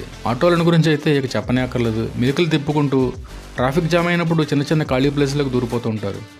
నిరుద్యోగంతో బాధపడేవాళ్ళు కొంతమంది ఆటోలు నడుపుకుంటూ బ్రతుకుతున్నారనే సాఫ్ట్ కార్నర్ తప్పితే ట్రాఫిక్ జామ్ అవ్వడానికి, యాక్సిడెంట్ జరగడానికి ఒక కారణం ఈ ఆటోలనే చెప్పొచ్చేమో. చిన్న చిన్న ఇరుకుల్లోని చీకల్లా వచ్చి వాలిపోతూ ఉంటారు. ఆటోనంటే ప్యాసింజర్స్ని గూన్సింజలో కూరినట్టు కూరేసి రోడ్డు మీద నడిచేవారిని కూడా భయభ్రాంతులు చేస్తూ పోతుంటారు. స్కూల్ పిల్లలని అయితే ఓ పక్క చేతులు కనిపిస్తే మరో పక్క తలకాయలు కనిపిస్తుంటాయి. వీటికి తోడు పుస్తకాల బ్యాగులు, లంచ్ బ్యాగులు. వాళ్ళని బ్రతుకు తెరువు కోసం ఏదో తిప్పలు పడుతుండాలి అనుకోవాలో, కాలంతో పోటీ పడడానికి ఇలాంటి ప్రయాణ సాధనాలను మనమే ప్రోత్సహిస్తున్నాం అనుకోవాలో అర్థం కాని విషయం. మొత్తానికి ఎలాగోలా కష్టపడి హాస్పిటల్కి చేరుకున్నాను. అక్కడ జనాలను చూసి ఒక్కసారిగా ఉలిక్కిపడ్డాను. హాస్పిటల్ 4-5 ఫ్లోర్లు ఉంటుంది. ప్రతి ఫ్లోర్లోనూ జనం క్రిక్కెర్స్ ఉన్నారు. ఏమిటి జనం! పెరిగిపోతున్న జనాభాతో పాటు రోగుల సంఖ్య కూడా పోటీపడి పెరిగిపోతున్నాయేమో అనిపిస్తుంది. అయినా అంత కంగారు పడిపోవాల్సిన పని ఏమీ లేదులే. స్కూలు, కాలేజీల దగ్గర, సినిమా హాళ్ళ దగ్గర మరియు హాస్పిటల్స్ దగ్గర జనం లేకపోతే ఆశ్చర్యపడాలి కానీ అని నాకు నేనే సమాధానం చెప్పుకున్నాను. ప్రాణాయామంతోనో, కొద్దిపాటి శ్రమతో కూడిన ఆసనాలు లేదా తేలికపాటి ఎక్సర్సైజ్తోనో, ధ్యానంతోనో, ఆహారపు అలవాట్లను మార్చుకునో ఆరోగ్యాన్ని మెరుగుపరుచుకునే అవకాశం ఉన్నా హాస్పిటల్స్కి వెళ్ళి ఎంత డబ్బు ఖర్చు పెట్టైనా సరే వైద్యం చేయించుకోవడానికి సిద్ధపడిపోతున్నారు తప్పితే వాళ్ళ జీవన విధానం మార్చుకోవడానికి కానీ కొంచెమైనా కష్టపడడానికి కానీ ఇష్టపడట్లేదు. అయినా హాస్పిటల్స్ కూడా జనాల బలహీనతలతో యథేచ్ఛగా వ్యాపారం చేసుకుంటున్నాయి. ఏమండి అని ఓరుమంటూ మా నారాయణమ్మ దాదాపు పరుగులంట నడకతో ముందుకు వచ్చేసరికి ఆలోచనలన్నీ ఎగిరిపోయి ఈ లోకంలోకి వచ్చి పడ్డాను. చాలే ఆపవే అంటూ అప్రయత్నంగా అరిచాను. ఇదొకటి అంతా నటన, ఎప్పుడు మార్కులు కొట్టేద్దామో అని చూస్తూ ఉంటుందని తిట్టుకుంటూ ముసలావిడ దగ్గరికి వెళ్ళి ఓదార్చి డాక్టర్ దగ్గర పరుగు పెట్టాను. చాలా సీరియస్గా ముఖం పెట్టాడు. ఆయన ఏమవుతారు మీకు? చాలా కాంప్లికేటెడ్ కేసు, మాకు ఏం చేయాలో అర్థం కావడం లేదు. మా హాస్పిటల్ సర్జన్కి ఇప్పుడే ఫోన్ చేశాను, ఆయన కూడా వస్తున్నారు. Is on the way. By the way doctor, వీళ్ళ దగ్గర సైన్ తీసుకోండి. Sister, take the patient to ICU అంటూ అక్కడున్న హాస్పిటల్ స్టాఫ్కి ఇన్స్ట్రక్షన్స్ ఇవ్వడంతో నాకు బ్లడ్ ప్రెషర్ పెరిగిపోయింది. ఏం జరుగుతుంది, అసలు ఏమైంది సార్ అంటూ సాగదీస్తూ డాక్టర్ గారికి అడ్డంగా నిల్చున్నాను. చెప్పాను కదా, టెస్ట్స్ అన్నీ అయితేనే కానీ ఏం చెప్పలేం. నోట్లో ఏదో సనుక్కుంటూ వెళ్ళిపోయాడు. నాకు కంగారు మొదలైంది. ఏమైందో చెప్పడం కాంప్లికేటెడ్ అంటాడు. ఏమిటో ఈ హాస్పిటల్స్ అంటేనే భయం పట్టేలా అయిపోయింది. నా భయాన్ని కళ్ళల్లో కనబడకుండా అంచిపెట్టుకున్నాను. లేకపోతే ముసలావిడ అక్కడే హరి అంటుంది. ఏమీ కాలేదటమ్మా, ఏవో చిన్న చిన్న టెస్ట్ చేసి పంపించేస్తారటంటూ ఆలోచనలో పడ్డాను. ఒక పక్క సైన్స్ టెక్నాలజీ పెరుగుతున్నట్టే మరో పక్క ప్రాబ్లమ్స్ కూడా అలా పెరిగిపోతున్నాయా? ఈ హాస్పిటల్స్లో ఒక ప్రాబ్లం అని వస్తే 2 వడ్డించి పంపిస్తూ ఉంటారు. రోగం సంగతి పక్కన పెట్టి హైడ్రామా క్రియేట్ చేస్తారు. డబ్బున్న వాళ్ళ సంగతి ఏమో కానీ సామాన్యుడు ఇలాంటి హాస్పిటల్స్కి వైద్యానికి వస్తే ఇక అంతే సంగతి. ఇంతకుముందు రోజుల్లో ఎంబీబీఎస్ చదివిన డాక్టర్ డయాగ్నోసిస్ చేసి ఎలాంటి రోగానికైనా వైద్యం చేసేవాడు. ఇప్పుడు ఒక్కో పార్టీకి ఒక్కో డాక్టర్. ఇలాంటి డాక్టర్లంతా ఒక చోట చేరి వైద్యం చేస్తూ కార్పొరేట్ హాస్పిటల్స్ అని పేరు తగిలించుకొని జనాలను దోచుకుని తింటున్నారు. పైగా మేము చదవడానికి ఇలాంటి పరికరాలు కొనడానికి బోళ్ళు అంత ఖర్చు పెట్టాం అంటూ చెప్తుంటారు. గవర్నమెంట్ నడుపుతున్న హాస్పిటల్స్లో సరైన డాక్టర్ ఉంటే మందులు ఉండవు, మందులు పరికరాలు ఉంటే డాక్టర్ ఉండడు. ఒకవేళ అన్ని సవ్యంగా ఉన్నా ప్రజల్లో నమ్మకం లేక డబ్బు ఖర్చు అయినా పర్వాలేదంటూ అప్పు చేసైనా సరే ప్రైవేట్ హాస్పిటల్స్ వైపే మొగ్గు చూపుతారు. ఒకరినొకరు తప్పుపడడం మాట పక్కన పెట్టి రోగులను భయభ్రాంతులను గురి చేయకుండా అందరికీ అందుబాటులో వైద్యం ఉంటే ఎంత బాగుండు అనుకుంటూ పేషెంట్లని, వాళ్ళు కూడా ఉన్న జనాలని, డాక్టర్స్, హాస్పిటల్ స్టాఫ్ని హడావుడిని చూస్తూ కూర్చుండిపోయారు.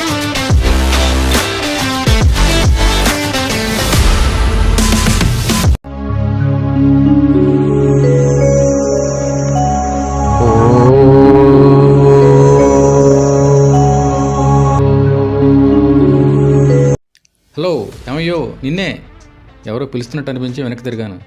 ఇంకెవరు? పెద్ద డాక్టర్ గారు పిలుస్తున్నారు. చిన్నగా నవ్వుకుంటూ వచ్చి, నథింగ్ టు వర్రీ యార్, గ్యాస్ట్రిక్ ప్రాబ్లం వల్ల చెస్ట్ పెయిన్ వచ్చింది, పర్వాలేదు తీసుకుని వెళ్ళిపోండి అన్నాడు. 2 గంటల పాటు మా ముగ్గురిని విపరీతమైన టెన్షన్కి గురి చేసి పైగా ఇప్పుడు నథింగ్ ఇయర్ అంటూ పళ్ళికిలిస్తున్నాడు. ఎంత బిల్లు వేశాడో. టెన్షన్ రిలీజ్ అయిపోయినట్టుంది. అన్నాళ్ళ నుంచో మనసులో గూడు కట్టుకుంటున్న బాధని ముసలావిడ ఉండబట్టలేక వెళ్ళగక్కింది. ఎందుకు బాబు ఈ జన్మ, మనుషుల మధ్య తిరుగుతూ ఏదో అడవిలో బ్రతుకుతున్నట్టు. ఎవరికి ఎవరూ పట్టించుకోరు. అంతమంది అక్కడే ఉన్నారు, కళ్ళు వదిలే చూడడం తప్పితే ఒక్కరు కూడా ముందుకు రాలేదు. అయినా ఎదుటి వాళ్ళు నిందించాల్సిన పని లేదు బాబు. ఎందుకు, మాకు ఉన్నారు పిల్లలు. ఒకరు అమెరికాలో ఉంటారు, ఒకరు బెంగళూరులో ఉంటారు, ఒకరు ఈ ఊర్లోనే ఉంటాడు. లెక్కగా నెలకు ఒకసారి కనిపిస్తాడు. ఎన్నిసార్లు ఫోన్ చేసినా ఫోన్ తీయలేదు. ఆయనకు తెలిస్తే బాధపడతారు. ఈ మనుషులు ఎప్పుడు ఏదో బిజీగా ఉన్నామంటారు. మానవత్వ విలువలు పూర్తిగా వదిలేశారు బాబు. స్వార్థం, సంపాదన, స్టేటస్ తప్పితే వేరే ధ్యాస లేదు. ఎవరితోనూ ఏ విధమైన సంబంధాలు లేకుండా అనుక్షణం నటిస్తూ బ్రతుకుతున్నారు. ఆప్యాయంగా పలకరించడం, మాట్లాడడం, కష్టసుఖాలు పంచుకోవడం అన్నీ పోయాయి బాబు. వీళ్ళంతా ఎవరి కోసం బతుకుతున్నారో తెలియదు. కనీసం వీళ్ళకి వాళ్ళ పిల్లలతో గడిపే సమయం కూడా ఉంటుందో లేదో తెలియదు.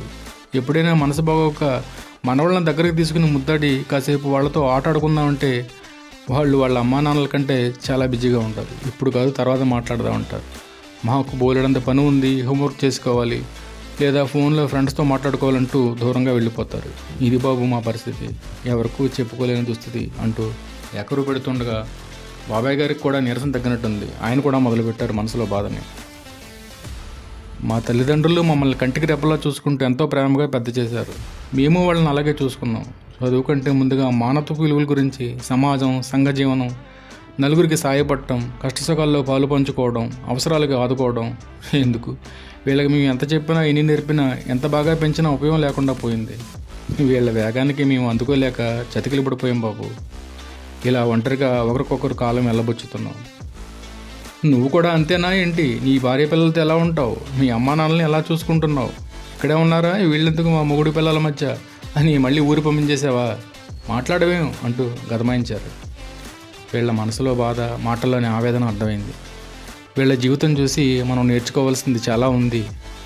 ఇలాగే ఈ జీవనశైలి కొనసాగితే మానవ జన్మకు అర్థం లేకుండా పోతుంది. మన ఆహారపు అలవాట్ల నుండి ఎన్నో మార్చుకుని రావాల్సిన అవసరం ఉంది. రాబోయే తరాలకి మన సంస్కృతి, సాంప్రదాయాల మాధుర్యాన్ని అందివ్వాల్సిన ఆవశ్యకత ఎంతైనా ఉంది. ఇలా పొంతరలేని నా ఆలోచనల పరంపరని బ్రేక్ చేస్తూ డిశ్చార్జ్ బిల్లుతో చిన్న డాక్టర్ గారు ప్రత్యక్షమయ్యారు. బిల్లు చూస్తే అక్షరాల 18,162 రూపాయలు. ఆశ్చర్యంతో, ఏం చేశారు సార్ ట్రీట్మెంట్, ఎంత బిల్లు వేశారు అన్నాను. డీటెయిల్ బిల్లు కౌంటర్లో ఉంటుంది, తీసుకోండి సార్ అంటూ వెళ్ళిపోయాడు. అతని మాటల్లో వెటకారం కనిపించింది. నా ముఖం కోపంతో ఊపోయింది. ఓహో, బిల్లు కట్టాల్సింది వీళ్ళు కదా, అయినా వీళ్ళకి డబ్బుకు లోటేముంది, మనుషుల ప్రేమ తప్ప. విద్య, వైద్యం అంతకంతకు ఖర్చుతో కూడుకున్నవిగా మారిపోయాయి అనుకుంటూ బిల్లు కట్టడానికి వెళ్తుండగా దారిలో ఎవరిద్దరు మాటలు వినిపిస్తున్నాయి. మీకు ముందే చెప్పాను కదా, మీరు ఎందుకు రమ్మన్నారు? ఇప్పుడు ఎవరు చేస్తారనుకుంటున్నారు?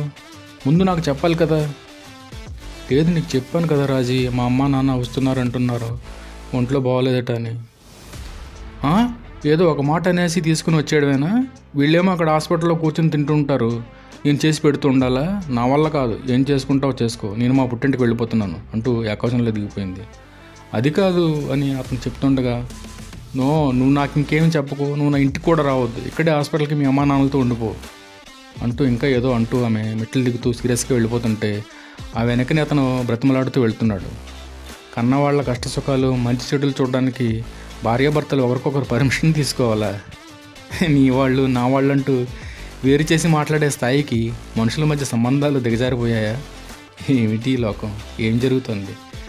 బయట మన కళ్ళ ముందు సమాజంలో ఎవరికి ఏం జరుగుతున్నా పట్టించుకోకపోయి, ఇంట్లోని మనుషుల గురించి కూడా పట్టించుకోకపోయి, అణువణువు నా స్వార్థం పెరిగిపోయి, సుఖజీవనానికి అలవాటు పడిపోయి, కుటుంబం అనే పదానికి అర్థాలు మార్చేసి అలా నాలో నేనే కొనుక్కుంటుండగా పిన్నిగారు బాబాయ్ గారికి కొబ్బరికాయ దిష్టి తీసి రోడ్డు మీద కుట్టారు. వీళ్లతో పాటే ఉంటే మంచిదని బైక్ అక్కడే పార్క్ చేసి నేను కూడా ఆటోలో కూర్చున్నాను. ఆటోవాడు స్టీరియో ఎఫ్ఎం ఆన్ చేశాడు. వినండి వినండి, ఉల్లాసంగా ఉత్సాహంగా అంటూ ఏదో ఎఫ్ఎం. మీరు ప్రేమించిన అమ్మాయితో కానీ అబ్బాయితో కానీ ఐ లవ్ యూ చెప్పలేకపోతున్నారా? అయితే ఇది మీకు మంచి అవకాశం. డాష్ డాష్ డాష్ నెంబర్కి రింగ్ చేయండి, మీ మనసులో మాటలు చెప్పేయండి అంటూ ఇంకా ఏదో వాగుడు. పేరెంట్స్ పిల్లల్ని వాళ్ళ కాళ్ళ దగ్గరకు అన్నీ అమర్చి చదువుకోండి అంటూ ఎంతో నమ్మకంతో బయటకు పంపడం. వీళ్ళేమో అరే ఒరే అంటూ అమ్మాయిలు, వసే ఏమే అంటూ అబ్బాయిలు ఒకరినొకరు సంబోధించుకోవడం, పైగా దానికి ఫ్రెండ్షిప్ అంటూ కలరింగ్ ఇవ్వడం. పేరెంట్స్కి తెలియకుండా ప్రేమ అంటూ రోడ్ల మీద, పార్కులోనే తిరగడం ఎక్కువైపోయింది. కనీ పెంచిన వాళ్ళను తృణప్రాయంగా వదిలేయడం, పెద్దవాళ్ళని సైతం ఎదిరించడం, లవ్ అంటూ సైకిక్ పేషెంట్లాగా తయారైపోవడం.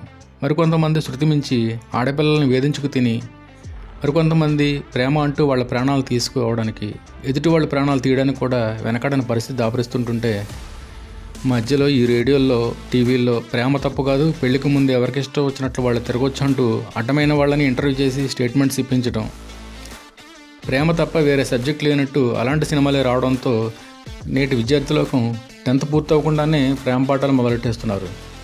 మరోపక్క టీజింగ్, ర్యాగింగ్ పెరిగిపోతుంది. వీటికి ఎలా బ్రేక్ చేయాలని బుర్ర బదులు కొట్టుకుంటుంటే, వీళ్ళేమో కాలేజ్ అమ్మాయిల వస్త్రధారణపై రీసెర్చ్ చేస్తున్నట్టు చుడిదారులు వేసుకోవాలా, స్కర్టు మిడ్డీలు వేసుకుంటే బాగుంటారా, మీకు నచ్చిన అమ్మాయి కానీ అబ్బాయి కానీ ప్రేమించాలంటే మీరేం చేయాలనుకుంటున్నారు, ర్యాగింగ్ ఎలా చేస్తే బాగుంటుంది అంటూ పిచ్చి పిచ్చి ప్రశ్నలతో మరింత రెచ్చగొడుతూ, పైగా సెల్ ఫోన్లో మీ సమాధానం ఎస్ అయితే డాష్ కొట్టండి, నో అయితే డాష్ కొట్టండి అంటూ ఓటింగు.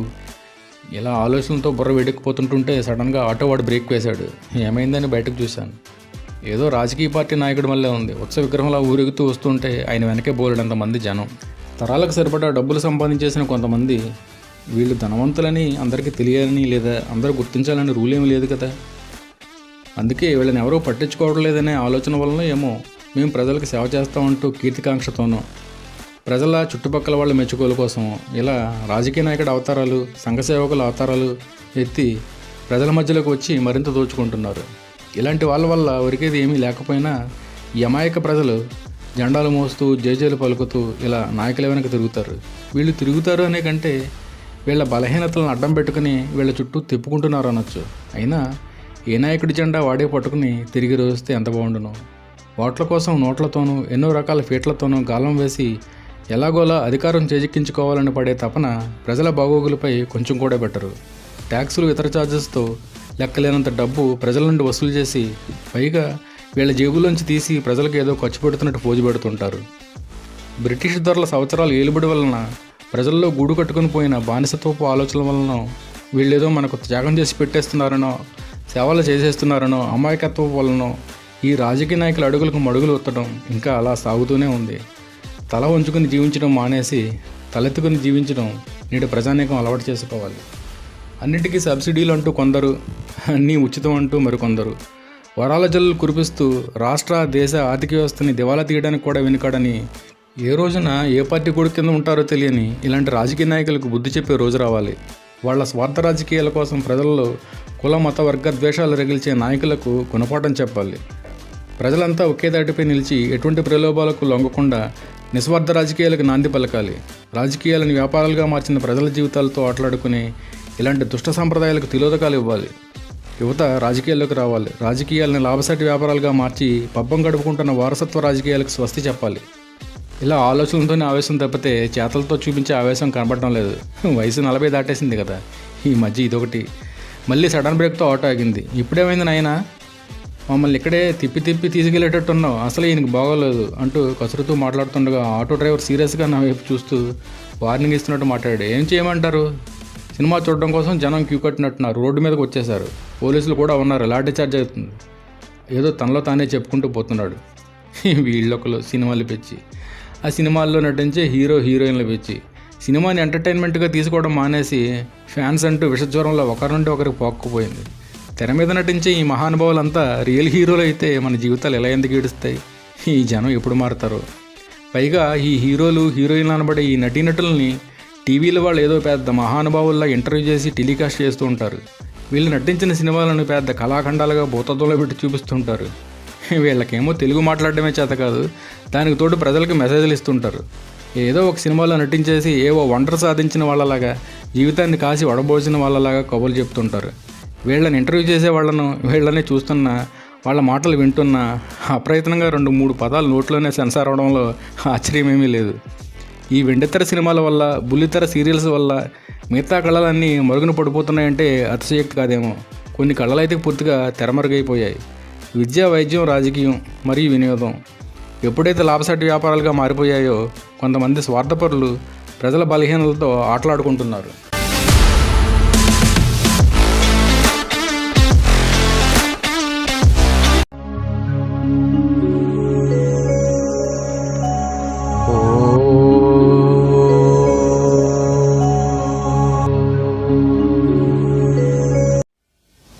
నా ఈ ఎర్రముర్రి ఆలోచనలతో మొత్తానికి ఇంటికి చేరుకున్నాను. ఏమిటయ్యా, నువ్వు వచ్చిన దగ్గర నుంచి ఏదో ఆలోచిస్తూ కనబడుతున్నావు, ఏమైంది అంటున్న బాబాయ్ గారి మాటలతో ఈ లోకంలోకి వచ్చి పడ్డాను. కాఫీ తాగితే వెళ్తూ కానీ కూర్చోబాబు అంటూ పిన్ని గారు లోనికి వెళ్ళారు. లేదమ్మా, ఇప్పటికే చాలా టైం అయిపోయింది, నేను మరలా వస్తాను, ఏమైనా అవసరమైతే ఫోన్ చేయండి అని బాబాయ్ గారికి చెప్పేసి బయటకు వచ్చాను. ఈ మధ్య బొత్తిగా వాకింగ్ లేదు, ఎక్సర్సైజ్ లేదు. లిఫ్ట్ మానేసి మెట్లెక్కుదాం అనుకుంటూ నడుచుకుంటుండగా మా ఫ్లాట్ కింద కనకమ్మ గారు ఫ్లాట్ దాటుకుంటూ వెళ్తున్నాను. ఇంతలో కనకమ్మ గారు గట్టిగా అరుస్తూ, అన్నయ్య మీ బావగారు కానీ కనిపించారేమిటి అంటూ అడుగుతూనే చేతిలో ఉన్న చీపురు కట్టను తిరిగేసి నా వైపు దూకుడుగా అడుగులు వేస్తూ రావడంతో కాస్త భయంగా పక్కకి జరిగాను. 1 గంట అలా షాపుకి వెళ్ళాను ప్రొవిజన్స్ తీసుకుందామని. ఇంతలో ఇల్లంతా చిందరవందర చేసేశారు. చెవులు బద్దలయ్యేలా టీవీ సౌండ్ పెట్టుకుని గంతులు వేస్తున్నారు. 1 క్షణం కూడా మనసెందుకు ఉండడం లేదు అన్నయ్య. రాత్రనక పగలనక వీళ్ళ కోసం నేనెంతో కష్టపడుతుంటే నాకు పనులు కొంచెమైనా సాయం చేయరు సరికదా, నన్ను ఇలా సాధిస్తూ ఉంటారు. కన్ను మూసి తెరిచేలోగా ఇల్లు పీకి పందిరి వేసేస్తున్నారు. ఆయనేమో తెల్లారకుండానే టింగరంగల్లా తయారై లంచ్ బ్యాగ్ పట్టుకుని వెళ్ళిపోయి ఎప్పుడో మళ్ళీ రాత్రికి పూల రంగంలో ఇంటికి వస్తాడు. ఇంట్లో కానీ బయట పనుల్లో కానీ కొంచెం కూడా సాయం చేయడు. నేను మాత్రం ఎంత చేయగలను, మా పుట్టింటికి వెళ్ళిపోతానన్నయ్య అంటూ వలవల ఏడవడం మొదలెట్టింది. ఆవిడని చూస్తుంటే రౌద్రసం పండించిన వెంటనే ఎదుటి వాళ్ళ నుండి అయ్యో పాపం అనిపించేలా ఏడుపు గొంతుకు మార్చేసే మహానటి సూర్యకాంత్లో అనిపించింది. ఇంతకీ ఏమైందని ఆ పిల్లల్ని ఆరాధిస్తే క్యారియర్ బ్యాగు, బుక్స్ బ్యాగు ఎప్పుడూ పెట్టే చోట పెట్టలేదట. స్కూల్ యూనిఫామ్ తీసేసి స్నానం చేయకుండా ఆకలి అనిపించి బయట నుండి స్నాక్స్ కొని తెచ్చుకుని టీవీ చూస్తూ తింటూ కూర్చున్నారట. దాంతో ఈవిడ కోపం వచ్చేసి బ్యాగ్లోని బుక్స్ తీసేసి విసిరేసి చెల్లాచెదరు చేసేసి మీ బాబు రాని ఈ రోజున మీ సంగతి ఏటో తేల్చేస్తానంటూ ఇదేదో ఇంటర్నేషనల్ సమస్యలా పూనకు వచ్చిన దానిలా ఊగిపోతూ పిల్లల మీద అరుస్తుందంట. పాపం పిల్లలు బెక్క చచ్చిపోయి విర్మోహాలు వేసుకుని భయంగా చూస్తూ నిలబడి ఉన్నారు. ఇంతలో అటుగా వెళ్తున్న నేను ఈవిడ కంటపడి దొరికిపోయాను. భగవంతుట, వీళ్ళు క్షమించరానంత నేరం ఏం చేశారని ఈవిడ ఎంత సీన్ చేసేస్తోంది. నేను తీరుకోవడానికి కాస్త టైం పట్టిందండి. అంత తప్పు పని ఏం చేశారు చెల్లమ్మ, పోనీలే ఈసారికి వదిలే అన్నాను. ఆ నోట్లోంచి మాటలు రాకుండానే లేదన్నయ్య మీరేం చెప్పొద్దు, వీళ్ళని ఇలా కాదు, అయినా వీళ్ళకంటే ముందు మీ బావగారిని అనాలి, బాగా గారం చేసేశారు. వీళ్ళు ఏదంటే అది దానికి గంగిరితో తలాడిస్తూ చేస్తూ పోతున్నారు. వీళ్ళకి తల్లిదండ్రులంటే విలువ లేదు, చదువు లేదు, ఒక క్రమశిక్షణ లేదు అంటూ ఇంకా ఏదో చెప్పుకుంటూ పోతుంది. మితిమీరిన క్రమశిక్షణతో పిల్లల్లో అణగదొక్కబడిన స్వేచ్ఛ ఒక్కసారిగా కట్టలు తెంచుకొని అనేక రూపాల్లో బయటపడుతుంది. ఇంట్లో ఎవరు లేకపోయేసరికి బహుశా ఈ పిల్లలకి ఒక్కసారిగా స్వేచ్ఛ వచ్చినట్టు అయిపోయి ఎక్కడివి అక్కడ పాడేసి చాలా రిలాక్స్గా అయిపోయి అలా చేసి ఉంటారు. అయినా వాళ్ళంత చేయకూడని పని ఏం చేశారని ఇవ్వడంత రాద్ధాంతం చేసేస్తుంది. అయినా చాలామంది ఇళ్లల్లో పిల్లలు అలాగే ఉన్నారు, మరోపక్క తల్లిదండ్రులు అలాగే ఉన్నారు. ఇల్లు చక్కబెడుతున్నాం, వండి పెడుతున్నాం అంటూ తల్లి, ఏది కావలిస్తే అది తెచ్చిపడేస్తున్నాను కదా అంటూ తండ్రి ఒక పక్క కొడుతుంటే ఉదయం నుంచి సాయంత్రం వరకు స్కూల్లో చదువుకుని వస్తున్న మీ ఆయన తక్కువ అంటూ పిల్లలు వాదిస్తుంటారు. ఇన్ని సదుపాయాలు లేకపోయినా ఇంతకు ముందు రోజుల్లో తల్లిదండ్రులు ఒక పక్క వాళ్ళ పని వాళ్ళు చేసుకుంటూ మరో పక్క పిల్లలకి అన్నీ అమరుస్తూ నాకు అది కావాలి ఇది కావాలి అని అడగకుండానే కావాల్సినవి చేసి పెడుతూ ఉండేవారు. పిల్లలు కూడా ఎంతో దూరం కాలినడకనో సైకిల్ మీదనో స్కూల్కి వెళ్ళొచ్చి పైగా ఆడపిల్లల తల్లికి ఇంట్లో సాయం అందిస్తే మగపిల్లల తండ్రికి బయట సాయం చేస్తూ ఉండేవారు. కానీ నేడు అన్ని సదుపాయాలు ఉండి అడుగు తీసి అడుగు వేయాల్సిన పని లేకుండానే అన్నీ అమరి ఉంటున్నా కూడా మేము కాబట్టి సంసారం చేస్తున్నాం అని ఇటు తల్లిదండ్రులు బస్సులోనూ ఇతర వాహనాల్లోనూ స్కూల్కి వెళ్ళొచ్చి ఎంతో కష్టపడిపోతున్నట్టు అటు పిల్లలు చెప్తుంటే ఆశ్చర్యంగా ఉంటుంది. పిల్లల దగ్గర నుంచి పెద్దల వరకు ప్రతి ఒక్కరూ సుఖజీవనానికి అలవాటు పడిపోవడం నేటి ఈ పరిస్థితికి ఒక కారణమా, లేక క్షణం కూడా తిరిగి లేకుండా అంత కష్టపడిపోతూ బ్రతికేస్తున్నారా? ఇంతలో పైనుంచి పెద్ద అరుపులు శబ్దాలు వినిపిస్తున్నాయి. అమ్మో, పెద్ద రీసెర్చ్ జర్నలిస్ట్లా ఇలాంటి జీవన విధానానికి కారణాలు వెతుకుతున్న మా ఇంట్లో కూడా కనకమ్మ గారి ఇంట్లోలాగే యుద్ధ వాతావరణం నెలకొని ఉన్నట్టుంది. ఇలాంటి పరిస్థితులు ఇంటికి వెళ్తే బాబు గారి కార్టూన్లలాగా తలకి బొప్పు కట్టి వీధిని పడాలి. ఎందుకంటే కనకమ్మ గారు కాబట్టి తిట్ల పురాణంతో సరిపెట్టింది. అదే మా నారాయణమ్మ అయితే చేతికందిన వస్తువుకో లేదా అందుబాటులో ఉంటే అప్పడాల కర్రకు పని చెప్తుంది. నోరు మూసుకుని ఉంటే సరి, లేదంటే ఉతికి ఆరేస్తుంది. అదే భయంతో మెట్లెక్కుతున్న వాడిని వెంటనే గిరుక్కుని తిరిగి వేగంగా లిఫ్ట్ వైపు అడుగులు వేశాను. ఏదో పార్కు పోయి కాసేపు కూర్చుని వద్దామని. మా అపార్ట్మెంట్ దగ్గర ఉన్న పార్క్కి బయలుదేరాను. పార్క్ నిండా జనం చాలామంది ఉన్నారు.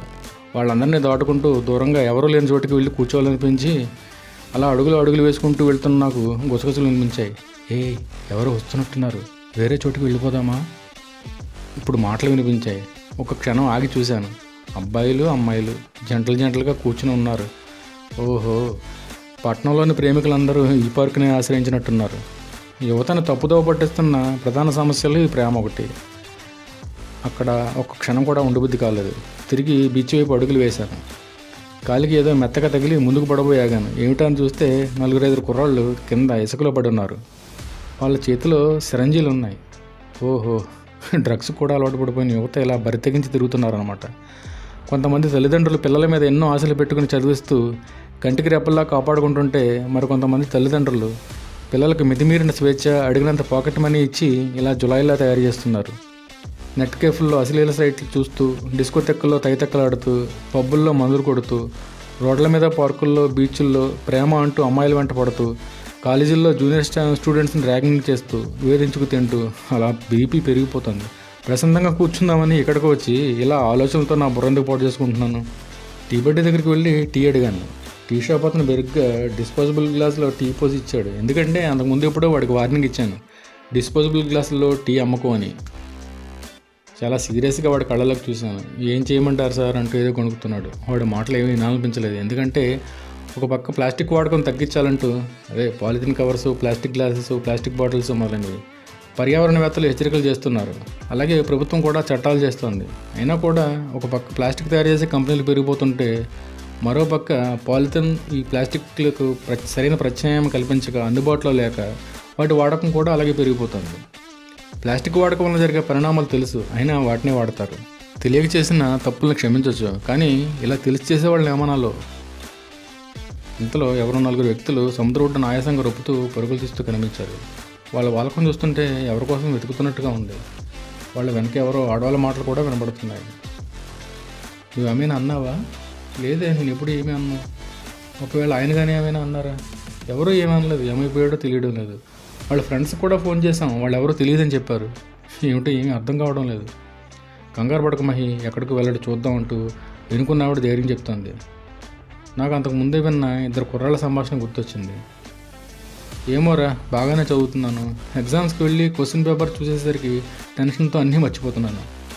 ఒక్కోసారి నేను ఎందుకు పుట్టానురా భగవంతుడా అనిపిస్తుంది. ఇంట్లో వాళ్ళు ఏమో బయట వాళ్ళతో కంపేర్ చేస్తూ ఏదో ఒకటి అంటూ ఉంటారు. నేను ఏమైనా కాలేజీలో ఎగ్గొట్టి సినిమాలకు షికార్లకు తిరుగుతున్నాను. వీళ్ళు ఎందుకు నన్ను అర్థం చేసుకోరు? అక్కడికి నేను చెప్తూనే ఉన్నాను, నాకు మ్యాథ్స్ సబ్జెక్ట్ కష్టం, సైన్స్ చదువుతానని. లేదు, ఇప్పుడు అందరూ ఇంజనీరింగ్ చదువుతున్నారు, నువ్వు కూడా అదే చదవాలంటూ వాళ్ళ ఇంట్రెస్ట్ని బలవంతంగా నా మీద రుద్దారు. అక్కడికి 2-3 సంవత్సరాలు కష్టపడ్డాను. వాళ్ళు చెప్పిన ఎంట్రన్స్ టెస్ట్లు అన్నీ రాశాను. అనుకున్న ర్యాంక్ రాలేదు. మనసు ఏమీ బాగాలేదురా, అందుకే నేను పిలిచాను. ఈ బీచ్లోనైనా కాసేపు ప్రశాంతంగా కూర్చుందామని అన్నాడు కొంచెం సన్నగా ఉన్న అబ్బాయి. ఇప్పటికే చాలా టైం అయిపోయింది, బయటకు వెళ్తున్నట్టు ఇంట్లో చెప్పావా లేదా? లేదంటే ఒకసారి ఫోన్ చేయన్నాడు కొంచెం బుద్ధిగా ఉన్న కుర్రాడు. వద్దురా వద్దు, వెతుక్కుంటే వెతుక్కొని 2 సంవత్సరాల నుంచి నేను పడుతున్న మానసిక క్షోభలో కాస్త ఎంతన్నా వాళ్ళని అనుభవించని అంటూ ఇంకా ఏదో తన బాధని తన మిత్రుడి దగ్గర చెప్తున్నాడు. అలా అనకరా, తమ పిల్లల అభివృద్ధిలోకి వస్తే చూడాలని ఏ తల్లిదండ్రులు కోరుకోరు? వాళ్ళ అభిప్రాయాలు నీ మీద ఎంత రుద్దినా అది నీ బాగు కోసమే కదా. ర్యాంక్ రావడం రాకపోవడం పక్కన పెట్టు, వాళ్ళ సైడ్ నుంచి కూడా నువ్వు ఆలోచిస్తే ఈ రోజుల్లో ఉన్న కాంపిటీషన్కి పిల్లలు తట్టుకోగలరో లేదో అని, వాళ్ళు ఎంత మానసిక ఒత్తిడికి గురవుతున్నారో నీకు అర్థమవుతుంది. కిరణ్ గడి సంగతే తీసుకో. వాళ్ళ అమ్మకి వీడంటే ప్రాణం, వాళ్ళ నాన్న కూడా వీడిని ఎంతో ప్రేమగా చూస్తాడు. వీడు ఎలా చెప్తే వాళ్ళు అలానే ఓకొడుతుంటారు. అమ్మా నాన్న చెప్తే వినాల్సింది పోయి వీడు ఎలా చెప్తే వాళ్ళు అలా వినాల్సిన స్థితికి తీసుకువచ్చాడు. పిల్లల్ని బాధ పెట్టకూడదని ఒకే ఒక కారణంతో వీడు ఏది కోరితే అది క్షణాలు అమరుస్తారు. వీడు చదివితే ఏంటి, చదవకపోతే ఏంటి, వాళ్ళకి ఒరిగేది ఏమైనా ఉందా? వాళ్ళ రోజుల్లో సరైన వసతులు లేక, పరిస్థితులు అనుకూలించక, వాళ్ళు చదవాలనుకున్నది చదవలేక కనీసం వీడినైనా చదివించి మంచి భవిష్యత్తుని ఏర్పరచాలని వాళ్ళ ఆలోచనలో స్వార్థమైనా కనిపిస్తుందా? ఈ రోజుల్లో చాలామంది తల్లిదండ్రులు వాళ్ళ జీవితాన్ని హొండంగా పెట్టి కేవలం పిల్లల కోసం ఏం చేయడానికైనా సిద్ధపడే స్థితిలో ఉన్నారు. అలాంటి తల్లిదండ్రుల పట్ల మనం ఎంత బాధ్యతగా వ్యవహరిస్తున్నాం? మనం మంచి గురించే చెప్తున్నాం, మనం లెక్క చేయం. పైగా ఏంటి బోరు కొడుతున్నారు వీళ్ళు అంటూ పట్టించుకోకుండా తిరుగుతాం. తల్లిదండ్రుల పట్ల గౌరవంగా ఉంటున్నామా? సభ్యతా సంస్కారంతో మసులుతున్నామా? భయం, భక్తి, వినయం, విధేయత కలిగి ఉంటున్నామా? మన స్వార్థం మనం చూసుకుంటున్నాం తప్పితే వాళ్ళ గురించి కొంచెమైనా ఆలోచించేవాళ్ళు మన వాళ్ళు ఎక్కడ? మన బాధ్యత గురించి మనం మాట్లాడడం, పైగా కన్నవాళ్ళు ఆ మాత్రం చేయకపోతే ఎవరు చేస్తారు, ఎవరి కోసం చేస్తారంటూ ఎదురు ప్రశ్నలు వేసేవారు మన వాళ్ళు చాలామంది. ఎంతసేపు ఇంట్లోంచి బయటకు వెళ్ళడం లేదనో, స్నేహితులతో కలవనడం లేదనో, చదవమంటూ బుర్ర తింటున్నారనో ఆలోచిస్తున్నాం తప్పితే వాళ్ళు చెప్పేది మన కోసమే కదా అని ఆలోచిస్తున్నామా? మనం ఎల్లప్పుడూ ఆనందంగా సంతోషంగా ఉండాలని, మనం ఉన్నత స్థాయికి చేరుకుంటే చూడాలని, మనం మంచి పేరు తెచ్చుకోవాలని మన తల్లిదండ్రులు పడే ఆవేదన నిరంతరం రగిలే అగ్నిపర్వతం లాంటిది. అలాంటి అగ్నిపర్వతాన్ని గుండెల్లో పెట్టుకుని పైకి వెన్నెలు కురిపించే చందమామల చల్లదాన్ని పంచుతుంటారు. మన వాళ్ళు మాత్రం స్కూల్కి వెళ్ళొచ్చు లేదా కాలేజీకి వెళ్ళొచ్చు ఎంతో కష్టపడిపోతున్నట్లు చెప్తుంటారు. రాత్రనక పగలనక మన కోసం శ్రమించే అమ్మానాన్నలకు మనం ప్రేమను పంచుతున్నామా? ఆప్యాయంగా మాట్లాడుతున్నామా? ఎంతసేపు మేము ఉదయం పోయి మరలా ఇంటికి ఎప్పుడో వస్తున్నాం, మేము చాలా కష్టపడి చదువుతున్నాం అంటూ వాదించడం మనకు బాగా అలవాటైపోయింది. చదువు కష్టపడి చదవకండి, ఇష్టపడి చదవండి అని మనకి ఎంత చెప్తున్నా మనలో మార్పు రావడం లేదు. అవకాశాలు లేక, పరిస్థితులు అనుకూలించక చదవాలనుకున్నది చదువుకోలేని వాళ్ళు ఎంతోమంది ఉన్నారు. అలాంటిది మనం కోరుకున్నట్టుగా చదువుకునే అవకాశాలు ఉండి చదువుకోవడానికి బాధపడిపోతుంటాం. బాగా చదువుకోండి అని చెప్పే అమ్మా నాన్నలు మనకు శత్రువుల్లా కనిపిస్తుంటారు. మన వాళ్ళు ఇలాంటి ఆలోచనలు మానుకోవాలి. తినడానికి తిండి లేక, ఉండడానికి ఇల్లు లేక, కట్టుకోవడానికి సరైన బట్టలు లేక, ఒక పక్క అమ్మా నాన్నలతో పాటు పనిలోకి పోయి కష్టపడి పని చేసుకుంటూ, మరో పక్క చదువుకుంటూ ఎవరికి అందరంత ఎత్తుకి అత్యున్నత స్థాయికి చేరుకున్న వాళ్ళని చూసి మనం బుద్ధి తెచ్చుకోవాలి. మనకు కొంచెం కూడా కష్టం కలగకుండా చదువుకోవడానికి విడిగా ఒక గది ఏర్పరిచి ఏది కావాల్సి అది ఇచ్చి అన్ని వస్తువులు కల్పిస్తుంటే వండి పెట్టడం అమ్మ బాధ్యత, అడిగిన తెచ్చివ్వడం నాన్న బాధ్యత అని వితండవాదం చేస్తున్నాం తప్పితే మనం బాగా చదవడం, ఏదైనా సాధించకపోవడం మన బాధ్యతగా ఎందుకు తీసుకోం? మన కుర్రవాళ్ళు కూడా ఎంతమంది సరిగా ఉంటున్నారు? పెడదారులు పడుతున్న మన విద్యార్థుల గురించి రోజు పేపర్లోను, టీవీలోను చూస్తున్న మన తల్లిదండ్రులకు పిల్లలు ఏమైపోతారన్న భయం ఉండడం సహజం. మనం ఏమీ తప్పు చేయనప్పుడు మనం ఎందుకు భయపడాలి? మన మీద నమ్మకం కలిగించడానికి ప్రయత్నించాలి కానీ